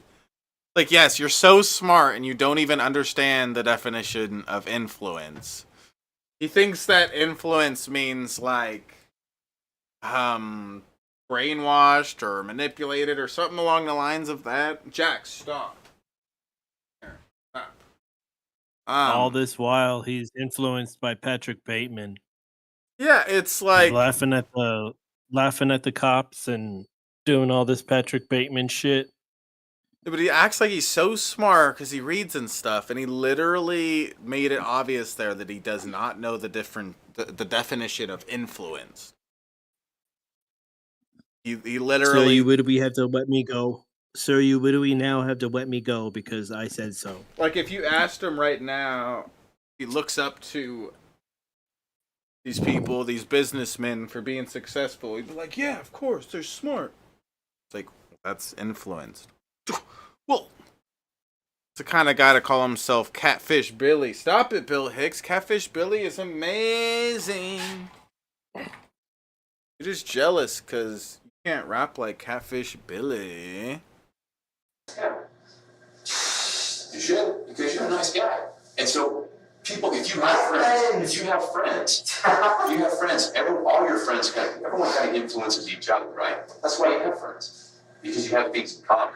That's why you're friends. I ain't got no things in common with my friends. Nothing at all. I hate my friends. You live way. Yeah, that's because he has better weights. He just wanted to work out. I just needed a better, since he's got a better weights. And you gotta love how he said that he is really good at manipulating. Like, basically, he tells people what they want to hear. Like, he's not telling the police what they want to hear. He's being a big doofus. Well, he is, but isn't at the same time. Like, he acts like he tells people what they want to hear for him to get the best outcome. He's telling these cops what they want to hear to get him convicted, but he's not telling these cops the right thing to manipulate them and get them to be like, yeah, let's just let him go or whatever. He's doing the exact opposite. It's like, hey, I really know how to manipulate people and convince them of what I want to convince them of.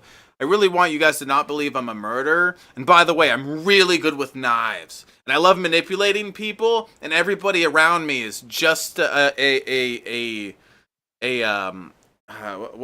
something to use, for my gain. And I hate my friends, all of them. Fuck them. I just use them for stuff. Like, it's like, wow, you're doing such a good job at making them think what you want them to think, right? He got all this nice stuff from his mom, and he manipulated her to get him a $70 cologne. So that takes some manipulation. Well, some of this stuff, that's a good example of stink. Well, that's a good example of something his mom must think he stinks. Sammy, shut up. That's why he was so mad with her. That's if anything, that's a good example of something he did that was actually good on from his point of view of trying to make him believe that he didn't do it. It's like, yeah, my mom treats me well. She gets me this really expensive stuff. That's working toward, like, that's a little bit of good defense there, but the rest of it's surrounded by, like, yeah, I'm a manipulator and I treat people like shit and I hate everybody and I just use people. It's like, I don't know, like 98% of what he says is like going against him, and then there's a little bit of stuff that kind of would help him a little bit, or could at least. Not in this case. The person who got released from jail after only serving a year because he gained weight to where he was 400 pounds? No, I never heard about that. That guy's a small little guy. He said anything different from what I said, he knows I'd take him. Do you think that influences him a little bit, though? That if he knows you can beat him up? I don't care if I influence my friends because I don't like my friends. Well, what I'm getting back to is you said that only stupid people are influenced. My friends are stupid. Okay. My friends are dumb. I don't know your friends, so they're idiots. I don't know your friends, so I'm not going to say whether Idiot. Anybody that wants to hang out with me is a fucking idiot. When I give them a piece of advice or tell them what they should do, they never listen. It always turns out the way that I told them that would happen if they didn't listen. Like, oh, well, you're right. Well, it's like, no, duh. I know how the world works. I'm not freaking retarded like you guys. Even though it seems like everything is making Ethan mad, he seems to be intentionally pulling the detectives into arguments to distract them. Huh? He's an ableist. He's an and it's ableist. working He really said the R well as a word. great deflector. True. How come he said They're caught up effing, trying but to he said argue points with retarded? them and engaging in a power nothing. struggle. So you make all your own choices. No one influences you at all. Man, I can develop little portions, the way I act. I developed that. What does it mean to develop little portions? I don't know what he's talking about. Sure. But I don't change my whole character on that. I can change any character I want to be. Because that's easy to do. Right. Typically, when an interrogator offers a theme, such as being influenced in this case, they would move on from it if the suspect doesn't agree. However, the officer may be trying to agree with them, so he will calm down and move on.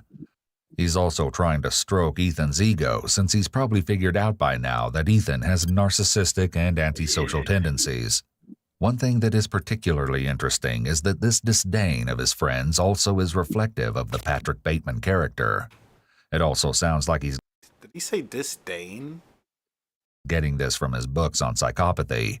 He's molded himself into this person and just built his world around disdain? it.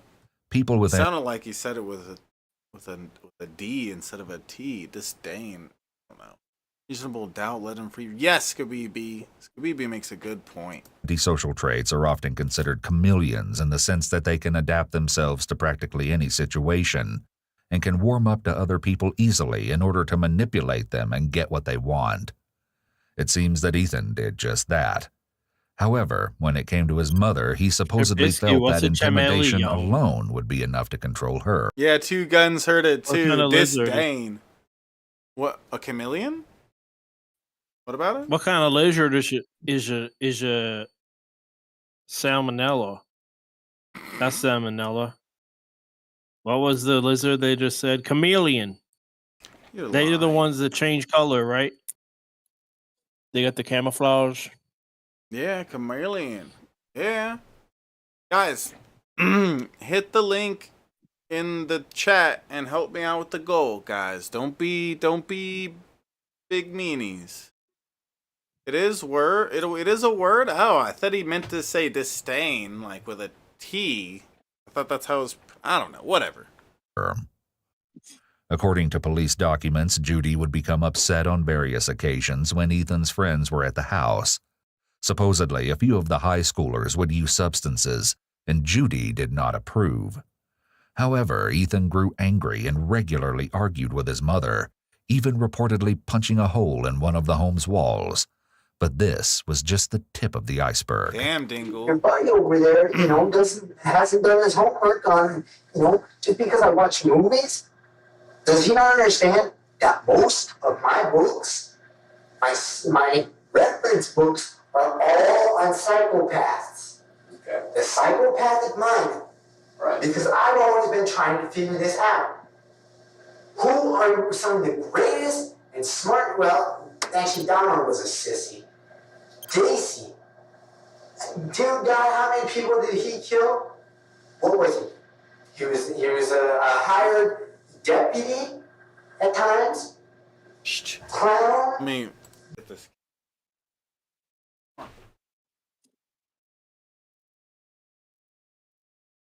We didn't do anything. This is we all just the Matrix trying. The Matrix is trying to put me in jail. Why does he call himself Ethan in the third person? Like, what if I started calling myself Tubby? Listen, if Tubby did this, you wouldn't know. If Tubby did this kind of crime, Tubby would have got away with it. Because Tubby is smarter than everyone. Tubby is the smartest person of all. All my friends are idiots too. Yeah. New different people. Ted Bundy. He had a great life. This man did so many things. A great lawyer. Represented himself really great. Even the judge. But he said, I'm sorry to do this, Because I would have loved to have you practice in my court. Oh yeah, I didn't know that part. Yeah. Wow. He said that the guy worked with the Republican Party for a little bit. He worked with some of that. He did a lot of things that were just out and amazing of character. Sounds like this kid considers himself a Republican.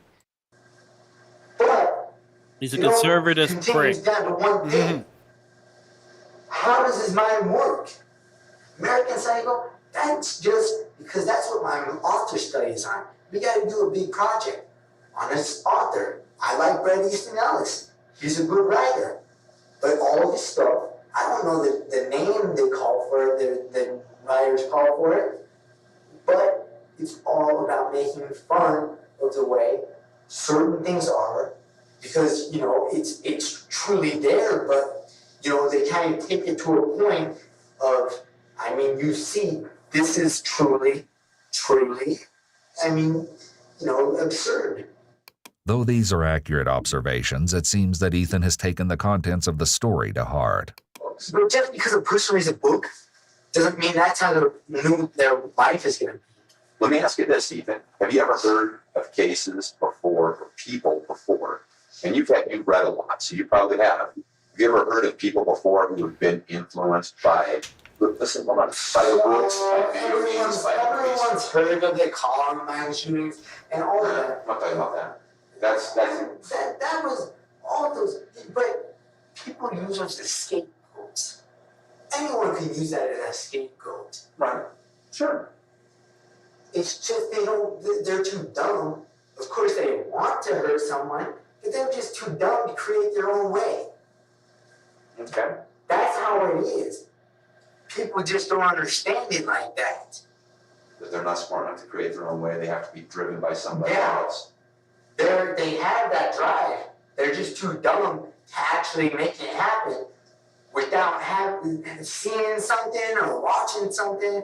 Any of those stupid Quentin Tarantino movies, dear God, I hate that guy with a passion. It seems like Ethan is going off on a tangent, but the detective switches gears and further questions him regarding his relationship with his mother. Well, first he's going after the detectives for a while when he gets out of jail. There's been times where, she's gotten on my nerves because she said my friends were too loud or something like that, and she, shut your door. That's normal. But, and we got into arguments like that. But whatever my old man's saying about her calling him up, man, she wouldn't even call that loser up. Have you ever had arguments with your mom and your dad had to come pick you up? You stayed the night with your dad's house? Yeah, she does that all the time, but that's because she's a whiny baby. She gets into drama. Yeah, she's a whiny baby. My dad comes up the next day, and I was ticked. Because I'm watching, this is when we had DirecTV. I was watching the Longest Yard, the old version. I never saw that before. I can't rent that. He makes me turn it off. He's trying to talk to me. He calls up an officer because I walk out. I'm like, you know what? You're full of crap. Because he's trying to tell me how I should feel and tell me how life is. The guy hasn't even been around since I was 6. He's been gone since I was 6. I made him cry. Since I was 6? No, I made him cry before, but he tried to hold it in. And when I went outside, the officer was like, well, it looks like your family's been crying. Yeah, they kind of sometimes tend to do that. It's like, well, you seem to be a nice person, and, you seem to just, be careful and stuff. He didn't tell, I don't think, he told the officer the actual situation. I'm sure all he told the officer was that I was being disruptive. Instead of... Oh, his dad might have done it. How long ago was that? His dad done it and pinned it on him. Ethan fails to mention the terrifying reason behind Judy's concerning phone calls to her ex-husband, but that will be revealed shortly. You think that both your mom and your dad are kind of real dramatic? They kind of... My mom, she's depressed. And I'm pretty sure that she was on the scale. We made a breakthrough, Shab. What? I've made a breakthrough. What happened, He just said that he made his dad cry one time when he was getting his dad tried to get him arrested, but his dad was holding back tears. So what happened was his dad took out his mom just to piss him off and get him no more for cool things. He's going to be in jail now, and then we framed him for murder. Yeah, that was revenge. It was actually his dad the whole time. Yeah, he's getting revenge for making him cry. Yeah.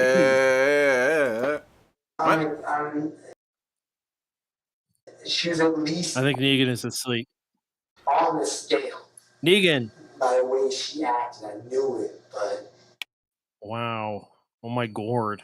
Parents. Sometimes it's tough, man, being 16 and getting along with your parents all the time, isn't it? I remember. Well, I don't, I remember being grounded for a year. A year? What the back fuck? in those days, that's what the parents did. They take a swing at you until you learn how to catch that hand. And it's like, you catch that hand, they ain't got no power anymore.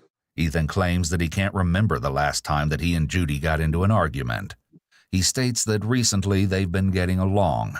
However, his definition of a harmonious relationship may be drastically different than that of his mother's. I was talking to my stepmom about getting in with someone because my therapist, I can't see him every week. I can barely ever see him every 2 weeks if I'm lucky. But, he says to me, my dad, I'm like, well, I'd like to, get in with someone that's, every week. And my dad's like, well, we could just do 2 weeks, every 2 weeks. Be a lot less cheap. I was ready to slap that. I swear to God, that stuff doesn't even work. He plays music at bars to get a little extra cash. The money that's made, it's made all by the wife. And I already know when I went in there, he already thought that I did that. That I was the one that did that. I could tell. I didn't even know. His dad printed on him. He talked to him, look on his face. I didn't look at him, man. You didn't look at him at all? No. I was trying to hold up vomit, trying, bawling my eyes out and stuff. I seen dead people. I ain't never seen dead people in real life. Before I left, I covered up my mom. I started to wash out the walls, but as there's too much. It was a big too splatter. I put the dog. I like how I like it that how that's another thing about this is like he claims to be smarter than everybody, but then like he just attempts to clean it up, and then it's like, oh yeah, it's just too much, and it's like, I don't know. In this situation, it's either all or nothing. Like, you can't just be like, yeah, I'm just gonna clean up a little. Okay, that's gonna obviously make you the number one suspicious person. Like, you were trying to clean it up, and there's evidence of you trying to clean it up. You just leave that there. And then he just, like, he doesn't even try to hide it either. Like, dude, yeah, the person who tried to clean up the blood, that's gonna be an extremely suspicious thing for anybody to do. The cat, dog and cat. Yeah, he seems like Bill Hicks, like I said earlier, he seems like the tough guy that calls himself an alpha. He's like that kind of dude. The dog was shaking. The cat, I saw her. She usually. Wait, who do we know that said they bullied people in school? Gene. That psychopath. Not looking good for Gene. Yeah, and guess what? There still is a documentary. May be the actual murderer. And there still is that documentary out there that says Gene is a psychopath. So, just saying. Indeed. Mm-hmm. They did their research too on that documentary. Dumped on the floor. filled out some water stuff, put a candle in there, and just close the door, turn off the light. I was scared. On the carpet and blood. I'm just going to cover it up. You took that up. There's a strange, sudden change in his speech patterns here, almost like a different person is talking. This is probably more normal speech for Ethan, and his other speech patterns have been him acting like a character modeled on Bateman. It's an unnerving display and perfectly demonstrates the way that a psychopath can be a chameleon, mimicking mannerisms and gestures that aren't inherent to themselves. Ethan states that he used a couple of wash rags to wipe the blood off the walls, but it's still extremely suspicious that he even cleaned part of the crime scene before going to his dad's house. Get anything else out of that house or anything like that?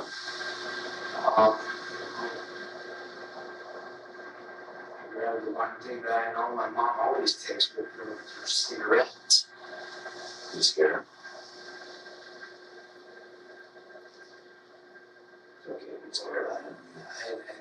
I saw my neighbor, one of my guys, one of my neighbors, my neighbor, he saw me, but I kind of tried to play it off like he didn't see me. But, I knew he was going to turn a certain way, or if he didn't, I can at least duck under some brush, because I knew he would question, go back on me and stuff. So I just kind of walked. How did you feel when you were inside the house? Apparently, on January 25th, 2007, while Ethan's neighbor was driving around at 1:30 in the morning, he spotted Ethan walking along the street. According to police documents, he shouted Ethan's name out of his car window. It was loud enough to where there was no doubt that Ethan could hear him. However, the teenager kept walking. How do you feel right now? Angry. I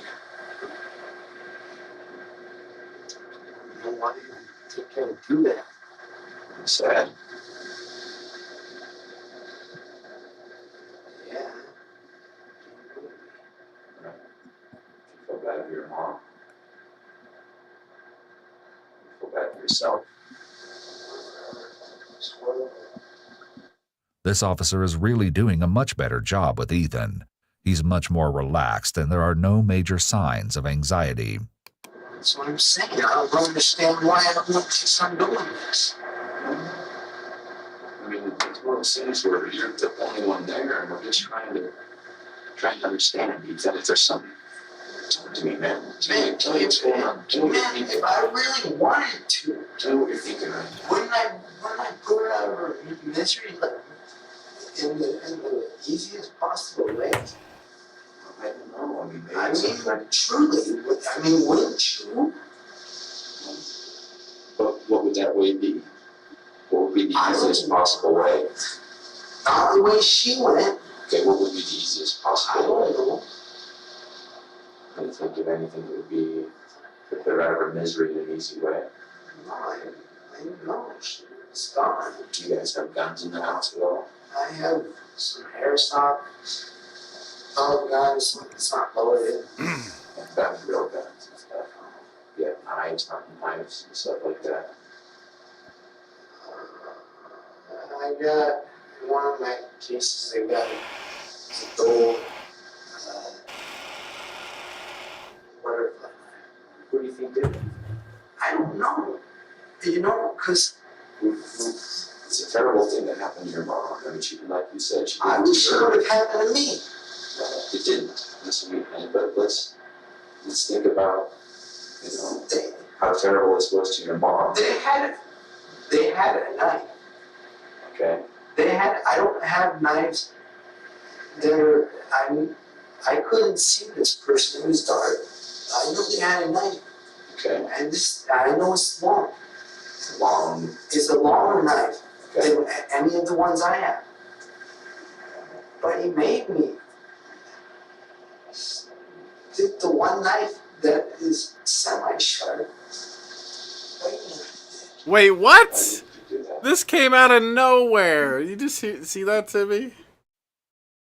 What he said? Go back. What happened? Did he just admit that he stuck the knife in her head?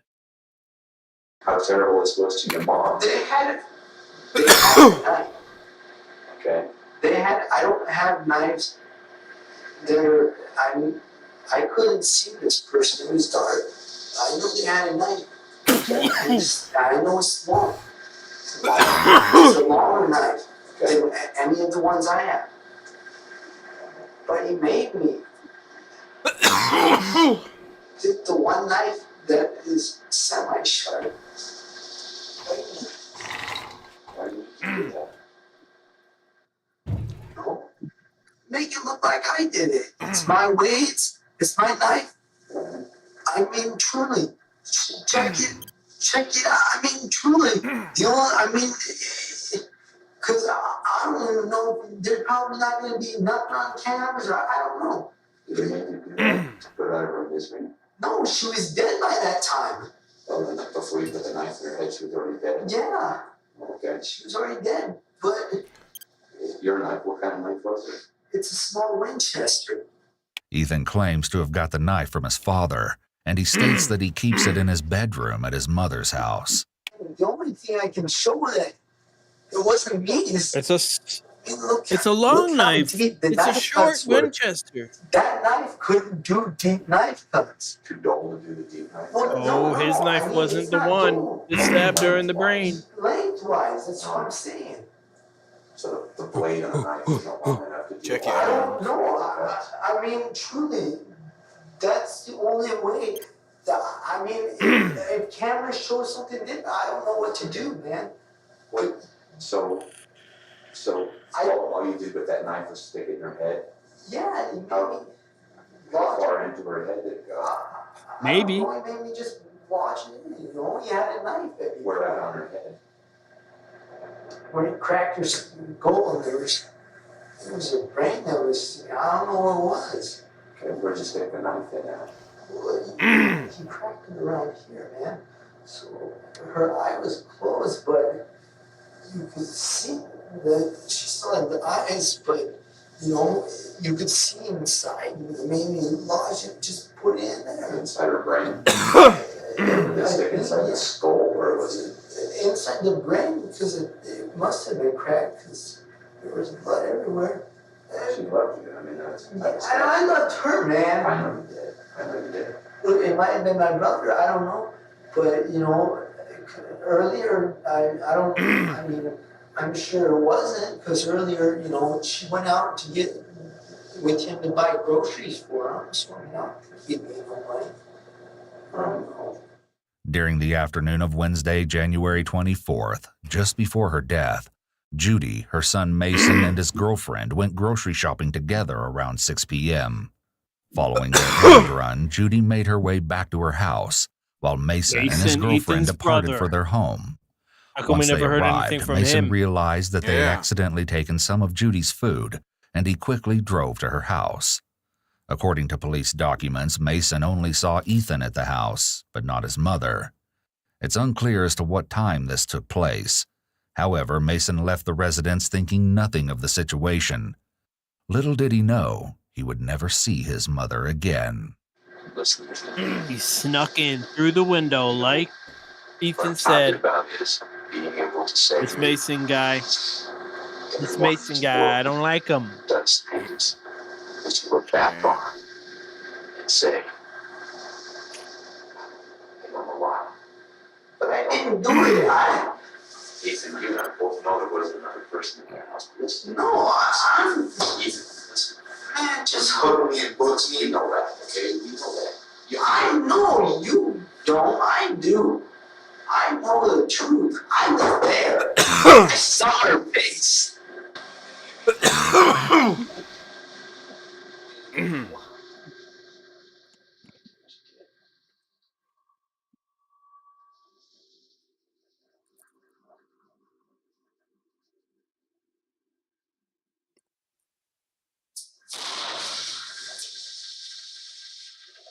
Whoa. Banging. There's a delay with his illustrators here. His words come out before his hands hit the table, which is another instance of brain and body misalignment. But I didn't do it. Ethan seems to resort to aggression when he's angry and emotional. He may have been having an emotional moment here, and then it's like a switch is flipped. This is a red flag indicating that when he gets angry, he may not be able to control his impulses. He seems very used to using his size and aggression to intimidate and control others. Like his mother, the officer handles this perfectly by not even seeming to blink and stands his ground. But he also doesn't push, just allows Ethan to react and show more of who he really is. I didn't do it. You want me to spell it out?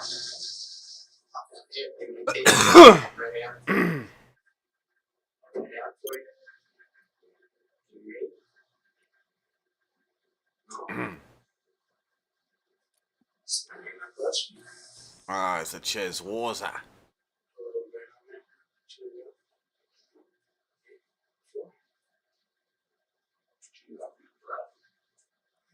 What's that you smell?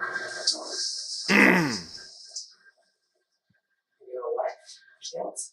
No. Why not? I have $2.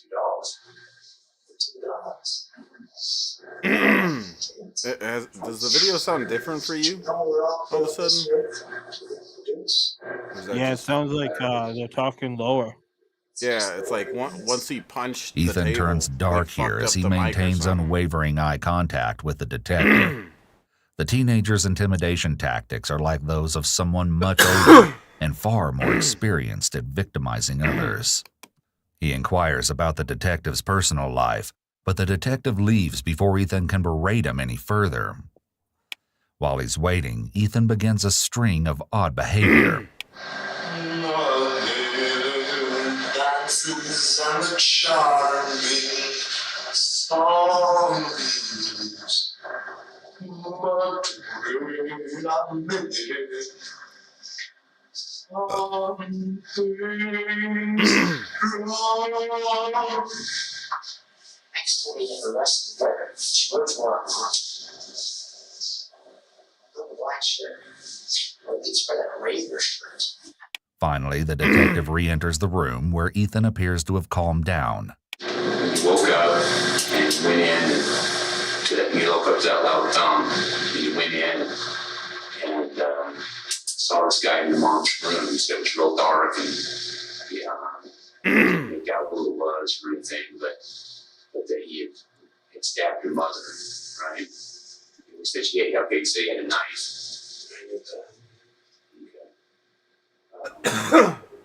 Aimed at you. Okay. What did he do with that?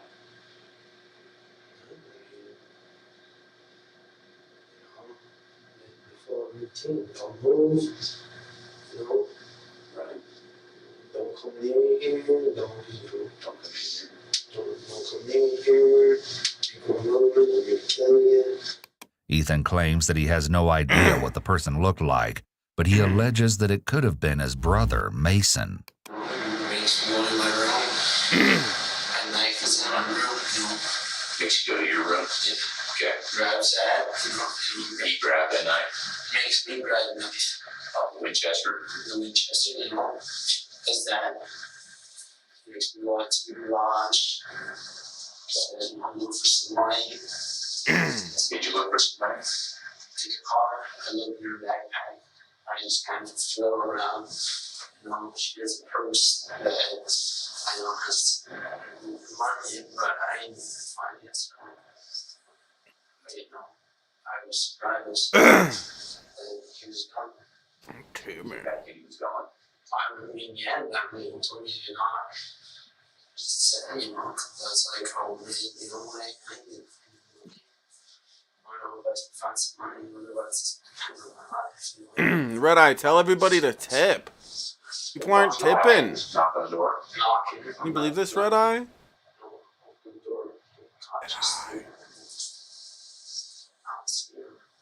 When you came back inside, were you afraid of this guy? How come you didn't run out the door?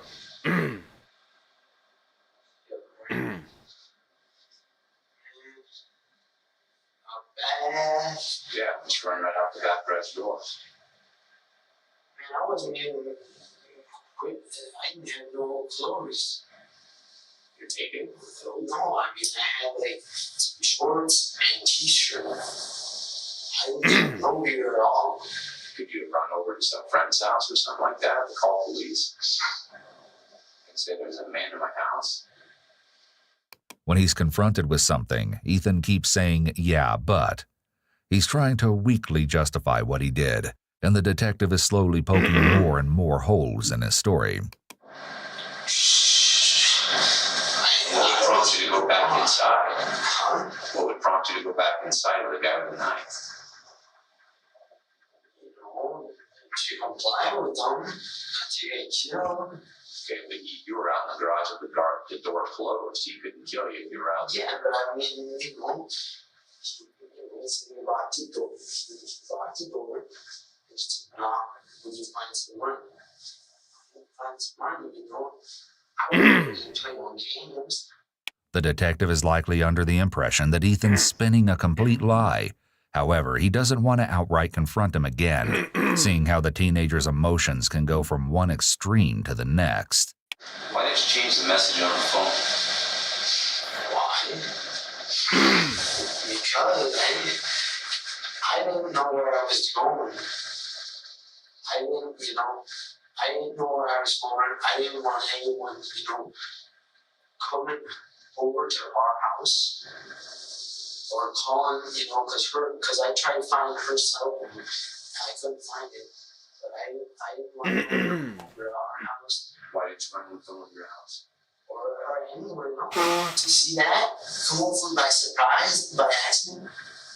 So, if they call ahead, or if her work calls, or if my school calls, that's the message they get. We're out somewhere else. Because I was just walking the streets. I didn't know where I was going to go at first.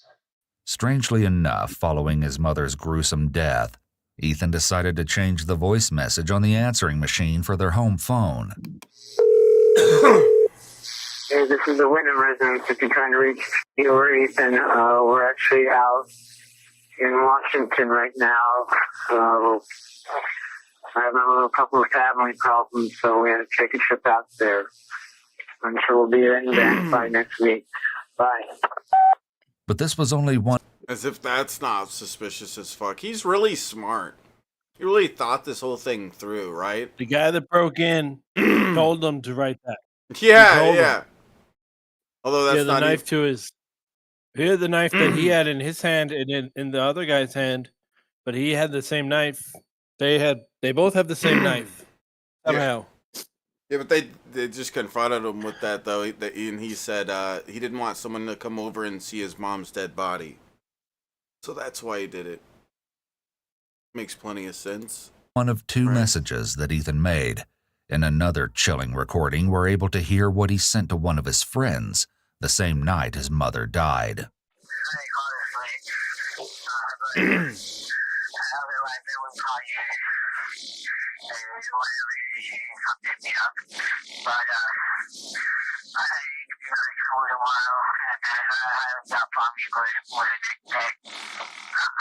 I'll talk to you guys later, so I'll call you if I'm feeling any better.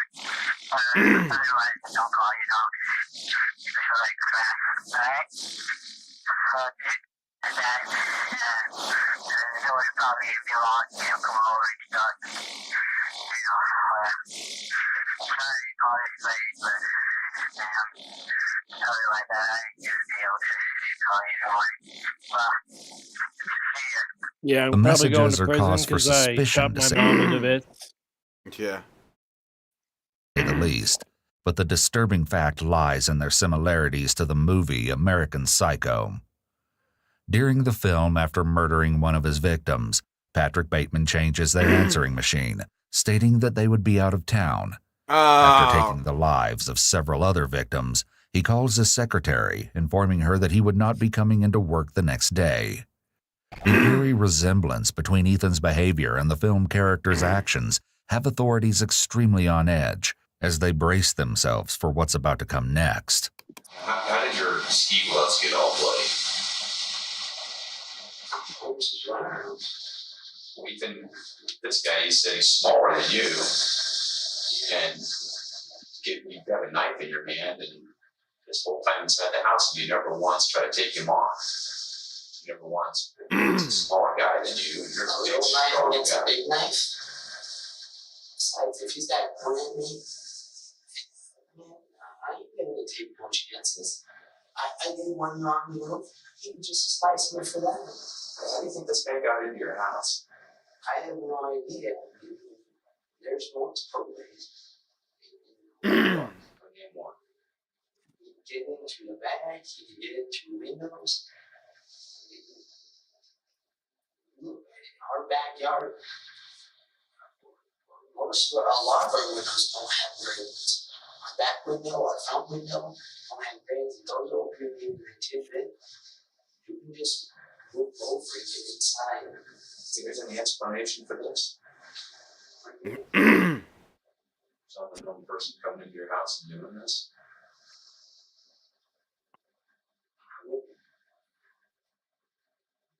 They were special needs. They were getting failed. Yeah. Oh, they were on drugs. They were on drugs.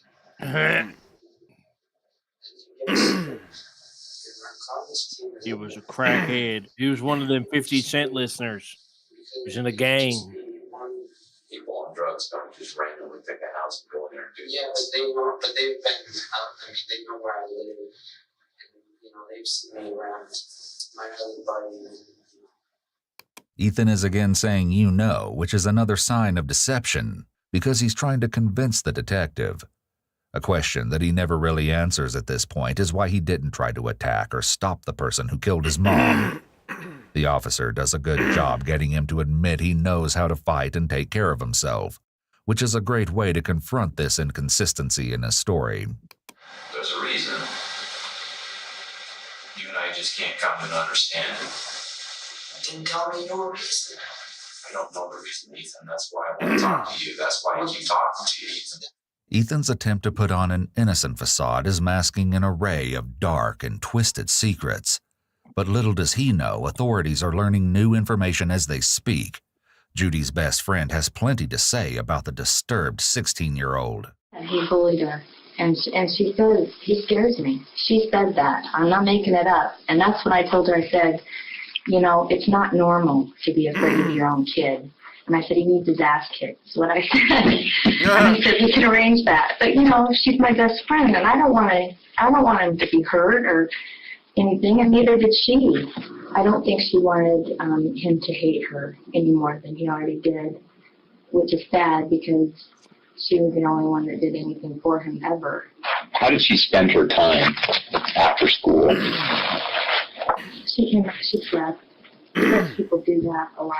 I'm fine, Bill Hicks. Things in her house. I know she was out in her backyard turning over the dirt, and I said, well, are you going to plant grass? Or she was, no, I was just digging. I'm like, okay. And she walked a lot. She said why she liked to be outside so much? I kind of, now I look back and I think, well, it's probably she didn't want to be in the house with Ethan, and, that stress, that tension, and cut it with a knife. Even when I go over there, it's an uncomfortable feeling. Apparently, Ethan's concerning behavior had drastically escalated during the course of the previous year. The once quiet teenager was transforming into someone completely different. He reportedly became abrasive while puffing his chest out at everyone. Not only that, but according to police documents, Ethan was supposedly using various substances, though this has never been confirmed. In an anonymous statement given to authorities, one of Ethan's assumed-to-be friends stated that he'd apparently taken some of his pills to a party. There he allegedly handed them out to other students, the reason being so that the partygoers could snort them, and the behaviors yet again mimicked those of Patrick Bateman. During the course of the story, Patrick's dismissiveness, substance use, and aggression all increased in intensity, much like Ethan's alleged recent conduct. But that wasn't all. One of Judy's neighbors recalled the roaring arguments that could be overheard at Judy's residence. They stated that the altercation seemed to have recently leveled off. However, Judy apparently expressed her feelings of terror to them in regard to her youngest son. Despite her fear, Judy never gave up on working towards a better relationship with Ethan, but he was not so willing. In fact, Ethan's rage was supposedly morphing into horrifying acts of violence against his own mother. He'd allegedly hit Judy at one point, although the incident isn't clearly explained. According to police documents, he would reportedly go so far as throwing her against a wall during an argument before spitting in her face. Ooh. According to one anonymous statement, Ethan reportedly claimed, "I hate my mom. I want to kill her." In addition, police would learn that Ethan apparently told his brother that Judy would eventually get what she deserved. She had no control. He had no discipline. I thought, before I heard the weapon thing earlier that day, I thought, I bet he just snapped. They were arguing or something, and he just snapped and beat the crap out of her. Judy was living in constant fear, yet she still wanted nothing but the best for her child, and everyone could see that but Ethan. He wouldn't be satisfied until he got exactly what he wanted, even if it meant committing the unthinkable. One would come into your house and sneak around and go to your weight room. I mean, how would anyone know where your weights are? If they come to that window, then you just found the weights. Okay, so if you were going to come to someone's house and you happen upon these weights and you manipulate these weights to use as a weapon, what would make you pick those weights up from the room that you're already in, go into an adjoining room, or not an adjoining room, but another room, and then manipulate those weights in another room? Chef, are you okay? Out into the hallway.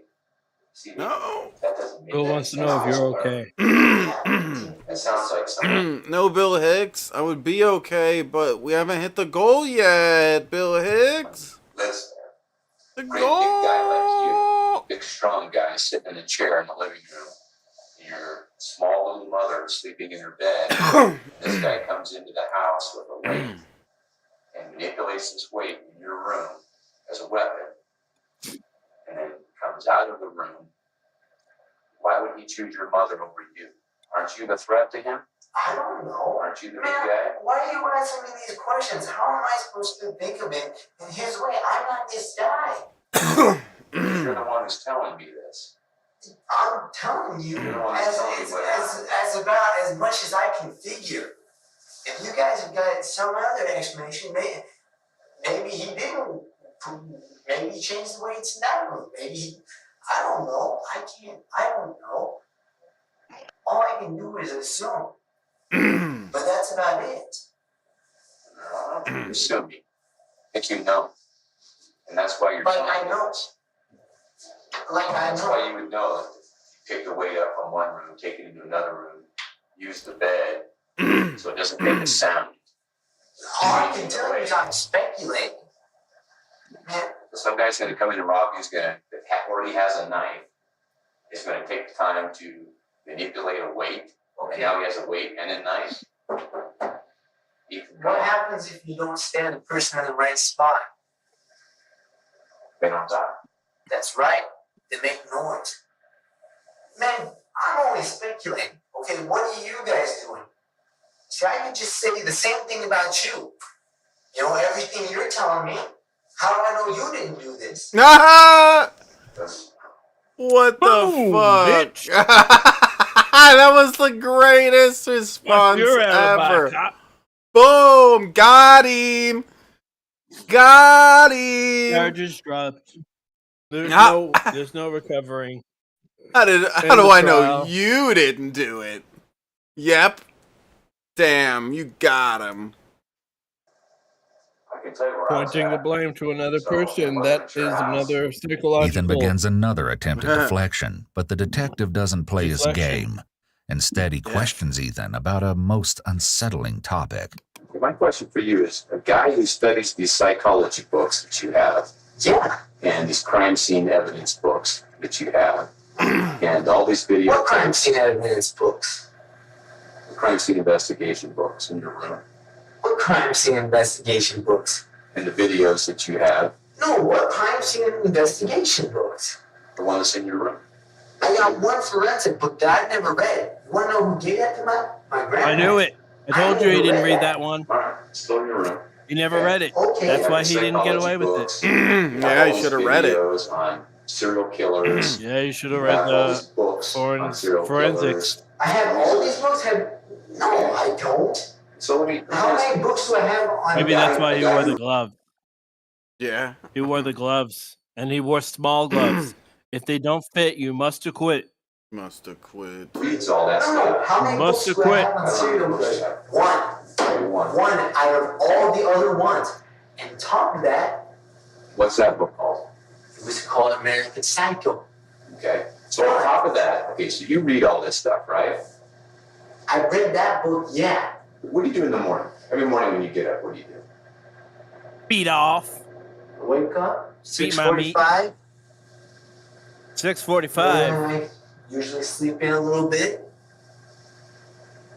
Take a shower. Okay, so you don't. Wait. So you Yeah. don't wake Yeah, I was about to say the same thing. I wake up about 6:45, then I sleep in a little bit. It's like, what? So what time? So you wake up at 7:30 or something, but you just want to say 6:45. It like makes no sense. I wake up with a huge steroids-induced boner. I wake Big up about steroids-induced this time. boner, and then he beats his meat and goes. Whoa. Runs on his treadmill. Like Gene. Gene. Goes and makes a smoothie. Yeah. Put my contacts in. He has contacts. Sometimes I have my clothes already out. Other times I just, grab my clothes as I go. You ever put any stuff on your face? Not usually. I don't have enough time. Okay. We've done that in the past. It's kind of a routine when you get up in the morning, you put this cream stuff on your face. Cream stuff? Mask type stuff. I've used a mask. I've used a mask pill. It's relaxing for your face. This is intriguing considering that Patrick Bateman had a very elaborate morning routine that included exercise as well as a multi-step skincare regimen that he followed religiously. Of course, what 16-year-old boy wouldn't enjoy using a calming face mask? Or at least Ethan would like us to believe that he wasn't modeling his own behavior after that of his fictional bloodthirsty idol. It only becomes more eerie from here. This video is 3,000 hours. It's got Holy about... shit, they've been in there 9 hours already. They've been interrogating him for 9 hours and 8 minutes. and 46 seconds and 3 nanoseconds. Yeah, there's 20 minutes left. Why do they need to... Video. Why did they need it down to nanoseconds? It's 3% of a second. Why can't they just have like hour, minute, second? They gotta have nanoseconds. It's 3% of a second. Like it's now it's 6. Now it's a sixth of a second, or is that? Yeah, that's like nanoseconds.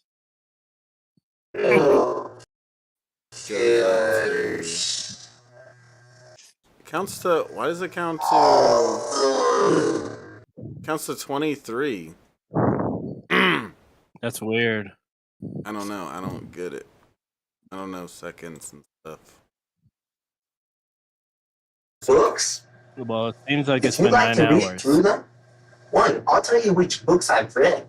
And 2, if you read through them, most of them aren't about killers. Most of them are about the manipulative type. The type that just live on every day. They're everyday citizens. Don't get into big trouble. Okay, which books are these? Which books are these? The Psychopath books. Okay. By Robert D. Hare. Is there a series of them? He's the one that actually created the PCLR. It's the psychopathy checklist. It's ironic that Ethan talks so much about how most of the books he reads are about manipulative people, and he starts to describe himself. He's been playing semantics and going down rabbit holes to avoid talking about the real issue, which is who killed his mother. Even at this point, Ethan is still trying to manipulate the officer and trying to take control of where this is going. However, the officer does a good job staying focused. Ethan's fascination with the criminal mind was of particular notice to his teachers. During one class, Ethan apparently expressed to his fellow students that he was having thoughts of killing. Chillingly, he went on, supposedly claiming that there would be times when the thought was so overwhelming that he was unable to sleep. Ethan reportedly mentioned that he doesn't feel love or any emotion for that matter, and allegedly confided in two separate anonymous sources that he wanted to be a psychopath and a famous serial killer. In addition, he apparently spoke with one of his classmates, reportedly stating something along the lines of ripping her head off before supposedly laughing in her face. American Psycho doesn't even have to do with real psychos. You know how false that is from how actual psychopaths are? I don't know. I've never been on that side. That guy is he's so perfect and so well-mannered that it's impossible. Most psychopaths are impulsive. They don't respond well to irritability. This guy's too nice and acts good around people, and he's not as manipulative as an actual psychopath is. It's just a book. It was almost as if he wanted to be exactly like Patrick Bateman. Ethan supposedly began to dress in business suits while carrying a briefcase, just as the fictional character does. But most perplexing was his shift in behavior, as his cold and callous demeanor was something that he wore almost as a badge of honor. And she would be in tears and say that, that they'd had an altercation. Generally, it seemed like it was he'd knocked things over and she wouldn't allow it, and just normal stuff that I think that he could push her around and get away with it. I never had any problems like that. A week or so ago, he had kind of a blowout with and they've always got along all right, but that was the first time I was aware of seeing it firsthand that, he exploded and she was like, get him out of here, take him home. And he said he was homicidal more than once. He had an altercation at school where he was brought to the juvenile detention for hitting a kid or pushing a kid or something. And that's still pending. At that time, he had said something like, well, I'll just act psychotic and I'll put me in a mountain. And so, more than once he's threatened or made comment about being committed. According to police documents, Ethan apparently wished to be committed to a mental institution, but his request was never granted. Although it is unclear if he truly believed that he needed help. She called me up frantic and said, you're going to have to come and get Ethan because I can't handle him. I'm afraid. I thought she should be overdramatic. She's like, I'm afraid he's going to kill me in my sleep. Despite Judy's fear, it seemed like no one was listening. However, the shocking information that Ethan is about to divulge will undeniably prove that she had good reason to live in constant fear. You're a psychopath? 20? Man, as a psychopath, I'd be truly impulsive. I don't get in fights often. I'm not having promiscuous sex. And on top of that, you can't diagnose someone under the age of 18 as a psychopath. Is there anything else you want to tell me, Ethan? Anything you want to talk about? What? I'm asking you because I'm getting ready to walk out of here. So I'm giving you the opportunity to make you want to answer today. I do have to defecate. I'll arrange for you to go to the restroom. I have to defecate. No, wait. Okay, so what happened? Okay, how long will I be more in here? Ethan? Forever, motherfucker. Why does he talk like a caveman? How long will I be more in here? Why Ethan have to go? Why I Ethan go? have to go to jail? Why? Me Ethan, no know why. Ethan only put... Me Ethan don't know did why. not do it. No. Someone broke into Ethan's house. I'll be honest with you, okay? You and your mother were in that home, okay? I already know what you guys' opinion is. And only you and your mother. I already know what you guys' opinion is. I'm just asking you. I didn't ask what your opinion was. I already know what it is. What are you asking? How long am I going to be here? And then where am I going from here? Not much longer. Not much longer. I'll decide where you're going to go from here. Huh? And I'll decide where you're going to go from here. Where's that? Okay, well, it's either going to be in jail or out of it. I think you're going to jail. Okay? Do I get my own cell? You're not going to juvenile detention either. No, do I get my own cell? I don't know. I don't run the jail. Why do you need your own cell? Well, no, I just like to be more alone and have to share it with some guy. I could actually get them sleep. Oh, this guy should get executed. That's funny. He should have been executed. They should have put him in the chair because he wants to go to jail. Yeah, listen to him. He's gonna love it there. He's like, I want to He's gonna work out and get super buff. Once he gets his parole, he's gonna come out and he's gonna go after these cops. He's like, I want to sell for myself because he's a pussy, and once he actually gets put into a cell with someone who's actually a tough guy and not just some fucking like little brat, he's gonna be scared. He's gonna be someone's bitch. Mm-hmm. Ethan doesn't seem to understand the magnitude of the harrowing situation at hand. His own mother is dead, but he simply doesn't care. I've been nice, but I can be mean too.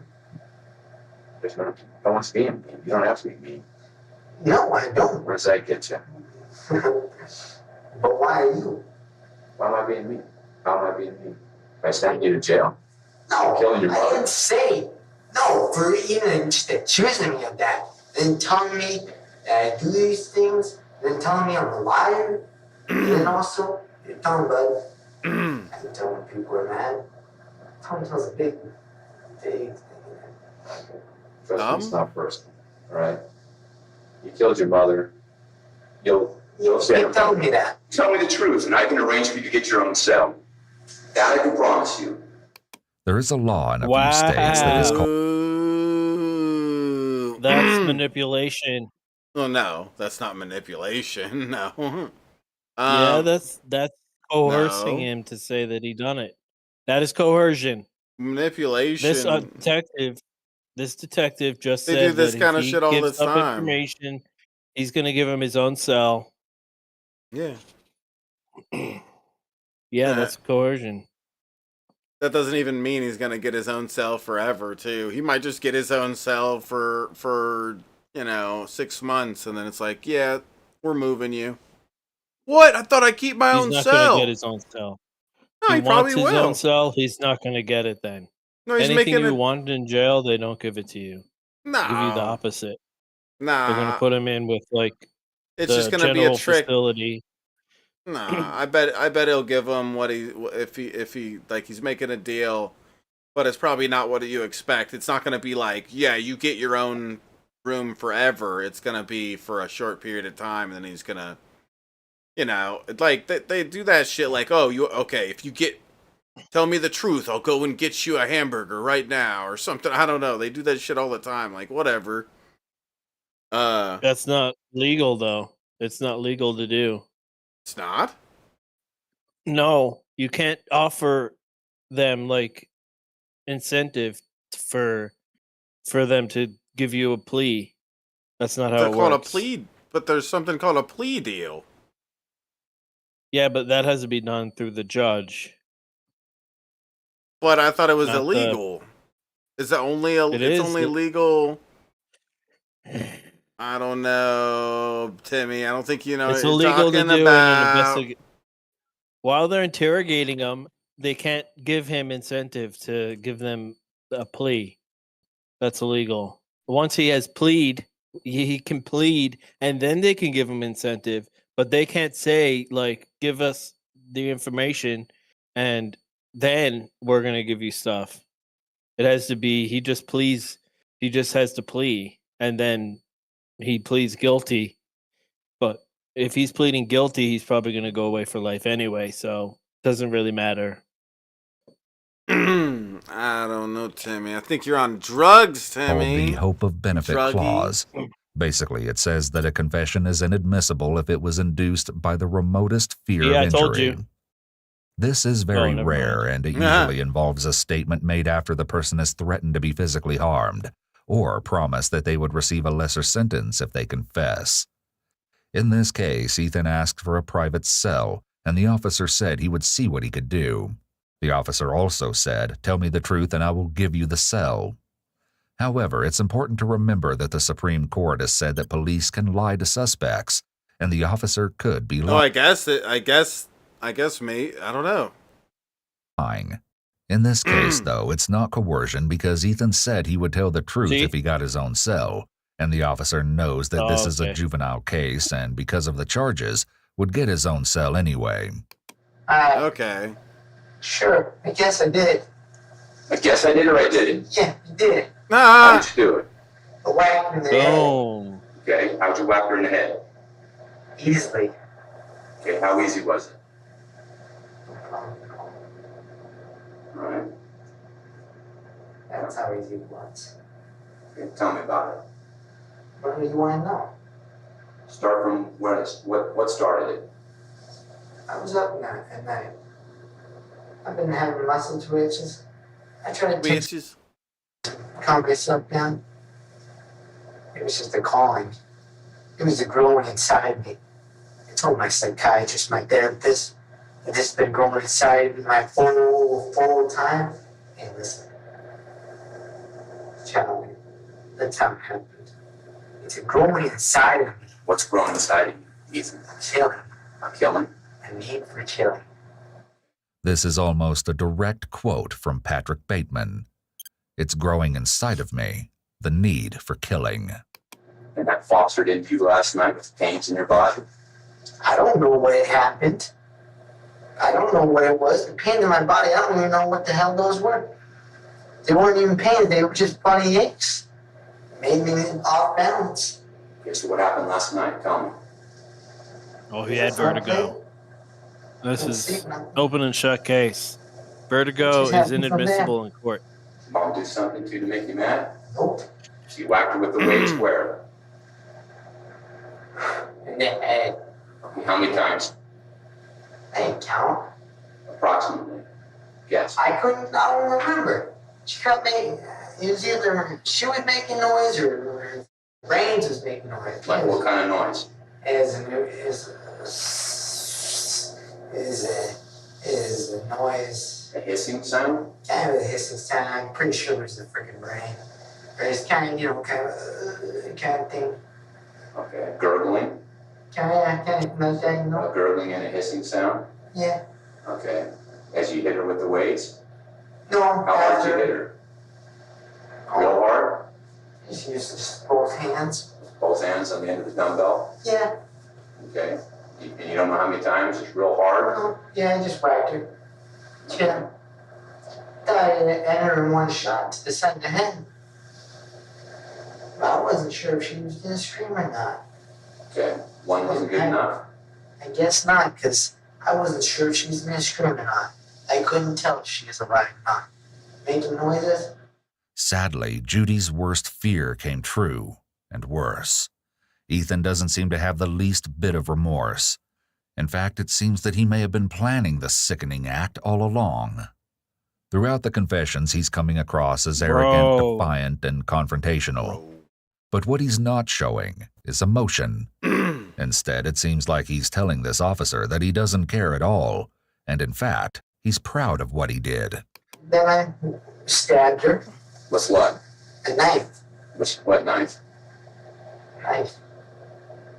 Charlie, you give me something extra if I tell you where it is? What else can I give you, man? You want me to stand before?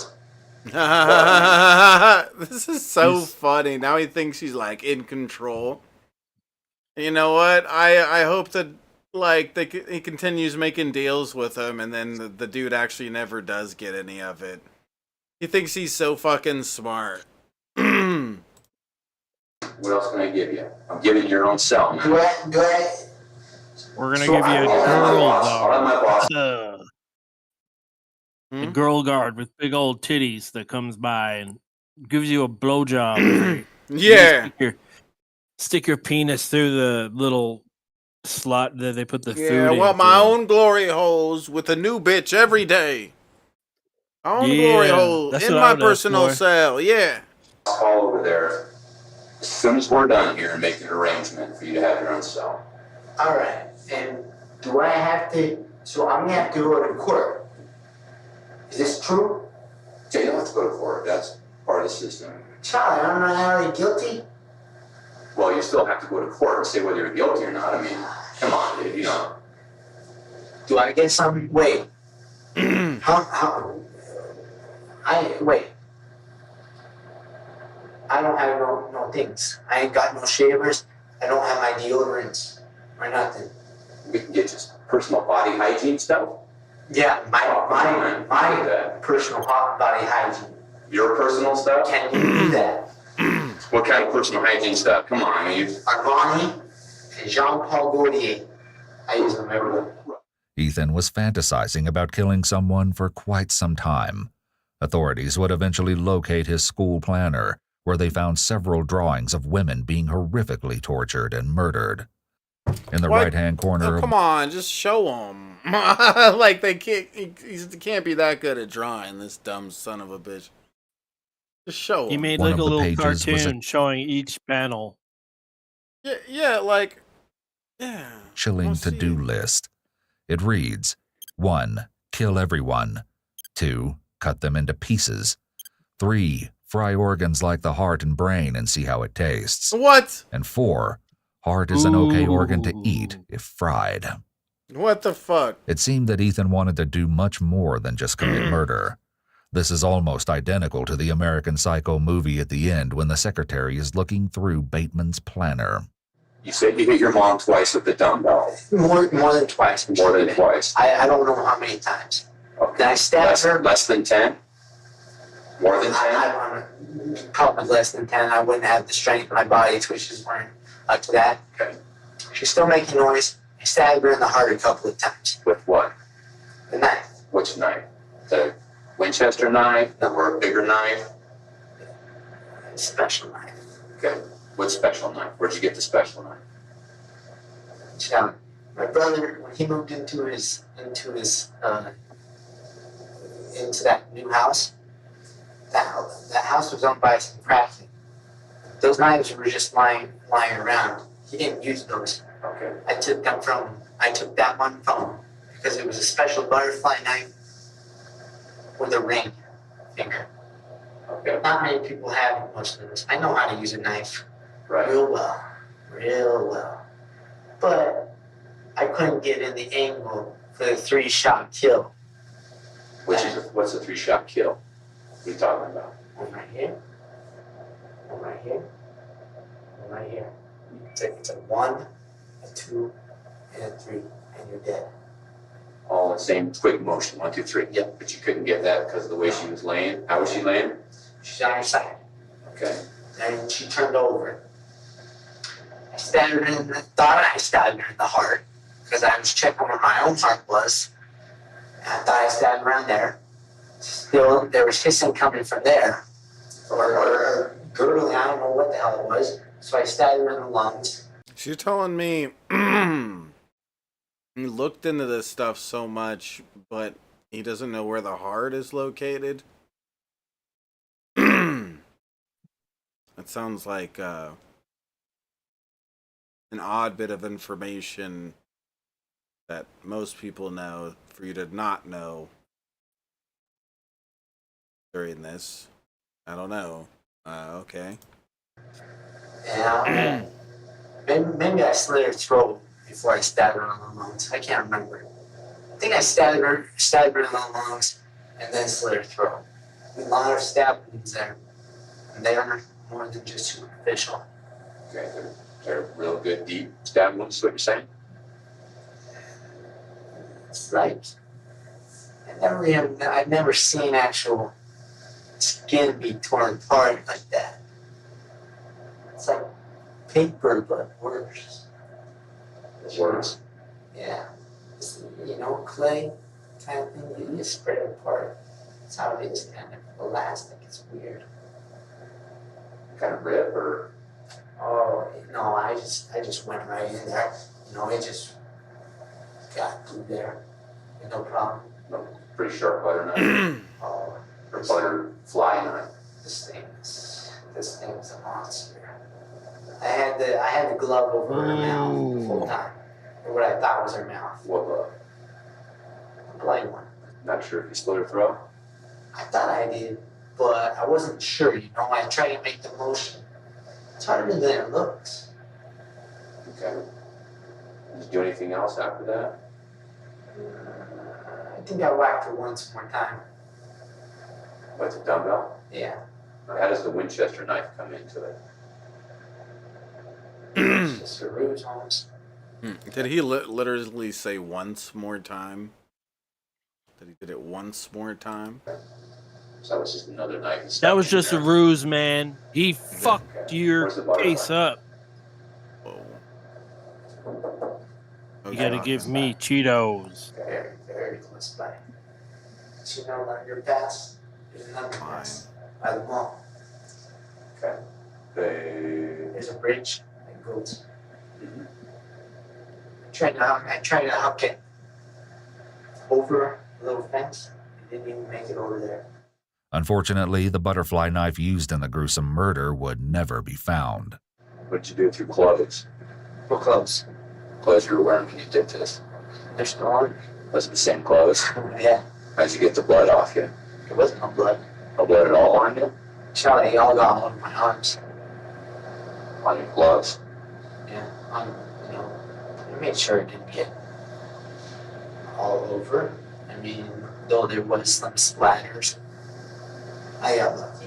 What'd you do afterwards? Afterwards, what? After you stabbed her and cleaned up? Cleaned myself up. Put the blanket over, stuff over, fed the dog, cats, gave them their water, put them in that room, put the candle in there. Damn, Scooby. Didn't find no money. She usually keeps in her purse. I couldn't find that for her. So, just grabbed as many energy drinks I could, grabbed some of my medicine. Just got it all booted up. Walked. Strangely, Ethan also scattered cat and dog food on Judy's bedroom floor before making his way to his father's house. Ethan murdered his mother in the late night hours of Wednesday, January 24th, but he wouldn't arrive at his father's house until early the next day. How do you feel about what you did, Ethan? Nothing. You don't feel nothing about it? No. Feel good about it? I feel good about it. I told you, I don't feel nothing. I don't regret nothing. I already knew it was going to end this way. I had my guy send him a letter. I didn't know what the letter said. I was supposed to meet with him next week, Friday.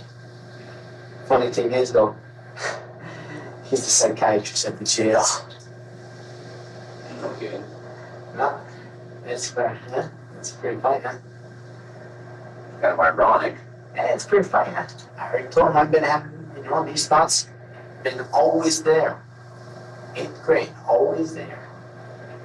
Always there, just growing inside. Just growing. Since 8th grade. That's how it's always been. That's just life. I continue to ask him, can you give me something for impulses?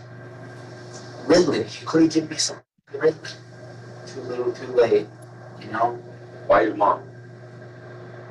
Closest person. I was thinking of going downtown and stabbing a couple of bums too. They're worthless bums. You know what? They live on the street. Make up all these excuses for why they can't work. That shit. This is another American Psycho movie reference. I thought of going downtown to stab a couple bums. The interrogation has revealed countless ways that Ethan is trying to be the same as Bateman. In the movie, Bateman kills without provocation and purpose. Ethan said that he wasn't provoked by and did not have a specific purpose for killing his mother. Throughout the movie, Bateman tells people of his homicidal thoughts, and Ethan shared his homicidal thoughts with many people as well. Bateman tells people in the movie that he is insane, and Ethan told friends and students he was a psychopath. Bateman states that something horrible is happening inside him and that he cannot explain it, and Ethan made eerily similar statements about something growing inside him and having feelings he cannot explain. After killing, Bateman changes the answering machine to reflect the victim being out of town. After killing, Ethan does the same thing to their answering machine. It's unclear if Ethan even knows which parts of himself are real and which are just trying to copy a fictional character. Mom was the closest. Yeah, she was there. I was just gonna leave, but she woke up and heard me leaving because she wakes up quite easily. Then that would have been interrupted some plans. So, besides, I was gonna go kill a couple of bums anyway. Why not add to the list? So she woke up and you were getting ready to leave? Oh, no. No, she was asleep. She would have woke up, so you're saying. Yeah, probably. Got ready to leave, so. Probably. She probably would have woke up. I was thinking about that, and I was like, well, you know. Is this all after you're done watching TV? No, I was trying to go to sleep. In bed trying to sleep, or on a chair trying to sleep? In bed. You don't feel bad about what you did at all? You're okay with it? Buddy, there's things in life that a lot of people don't understand. I wasn't meant to be born. I shouldn't have. I shouldn't have even been around. I should have been in a hospital most of my life. Or at least a large part of it. For how screwed up I was.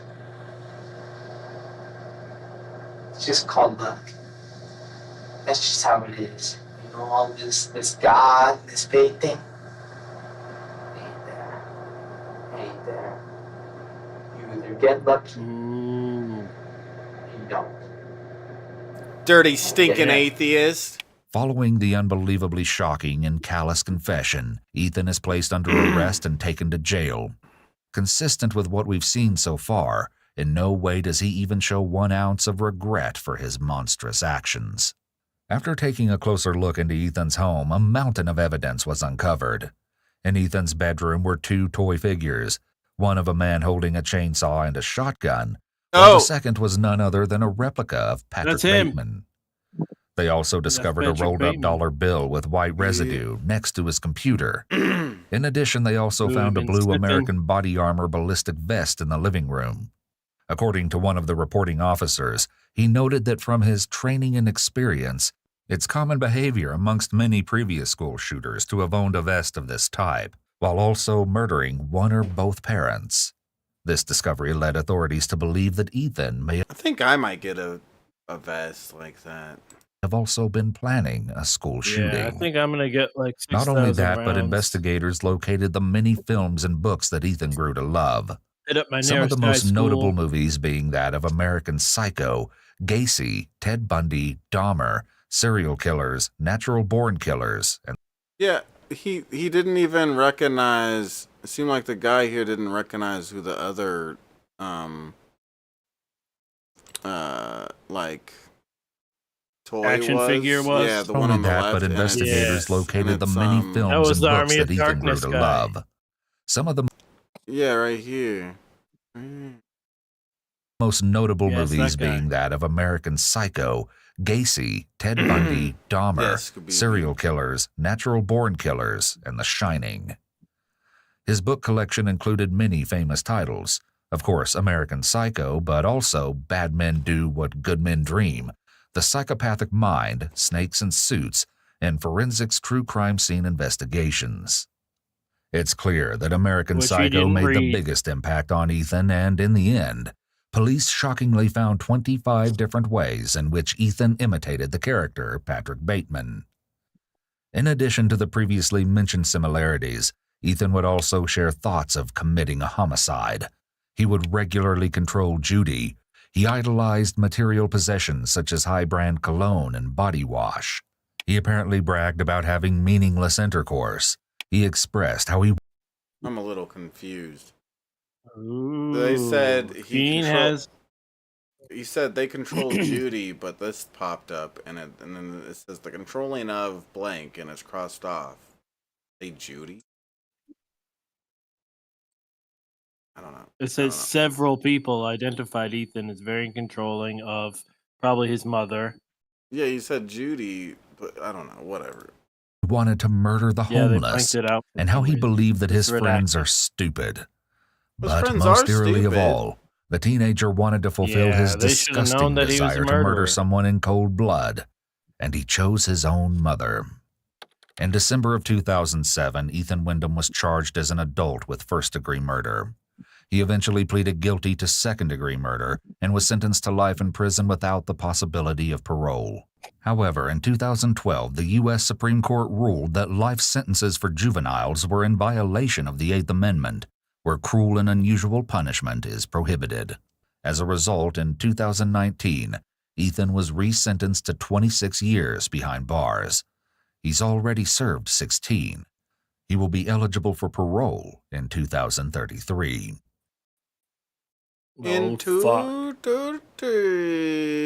Man, when all these murderers get out of jail, they're all going to be out at once. They're all going to be killing each other at the gates. It's going to be a bloodbath.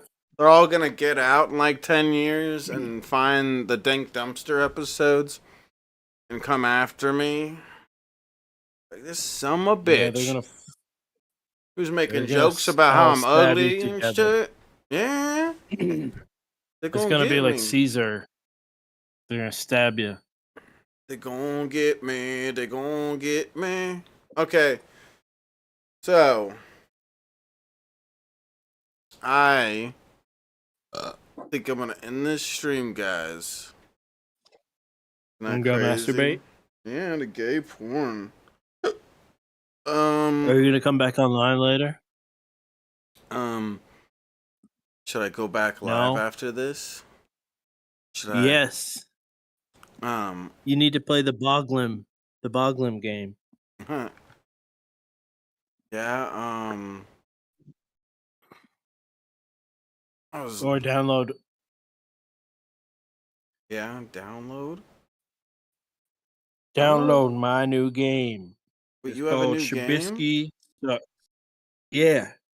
It's called Beat Up Shabisky. You dress up as you're Negs, and you got to cripple Shabisky. But you actually do it from behind the sidelines because Negs is too old. Negs pays Mike Tyson to beat up Shabisky. Ew, Negs is nasty. It's gonna be Mike Tyson beat up, but versus Shabisky. You just beat the shit out of him and cripple him. Is that a good game concept? Skabibi, let's get on making this game.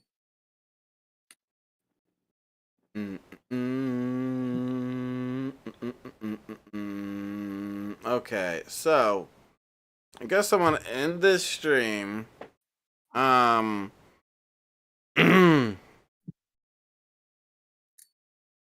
Yeah, Skabibi. Yeah, maybe I'll play it. That sounds like something I could do on the Shabisky channel. Where do I download this game? How do I do it? I sent you a link in your DMs. Yeah, okay. Maybe I'll come back with that. Alright. Maybe. Maybe means no. God damn it.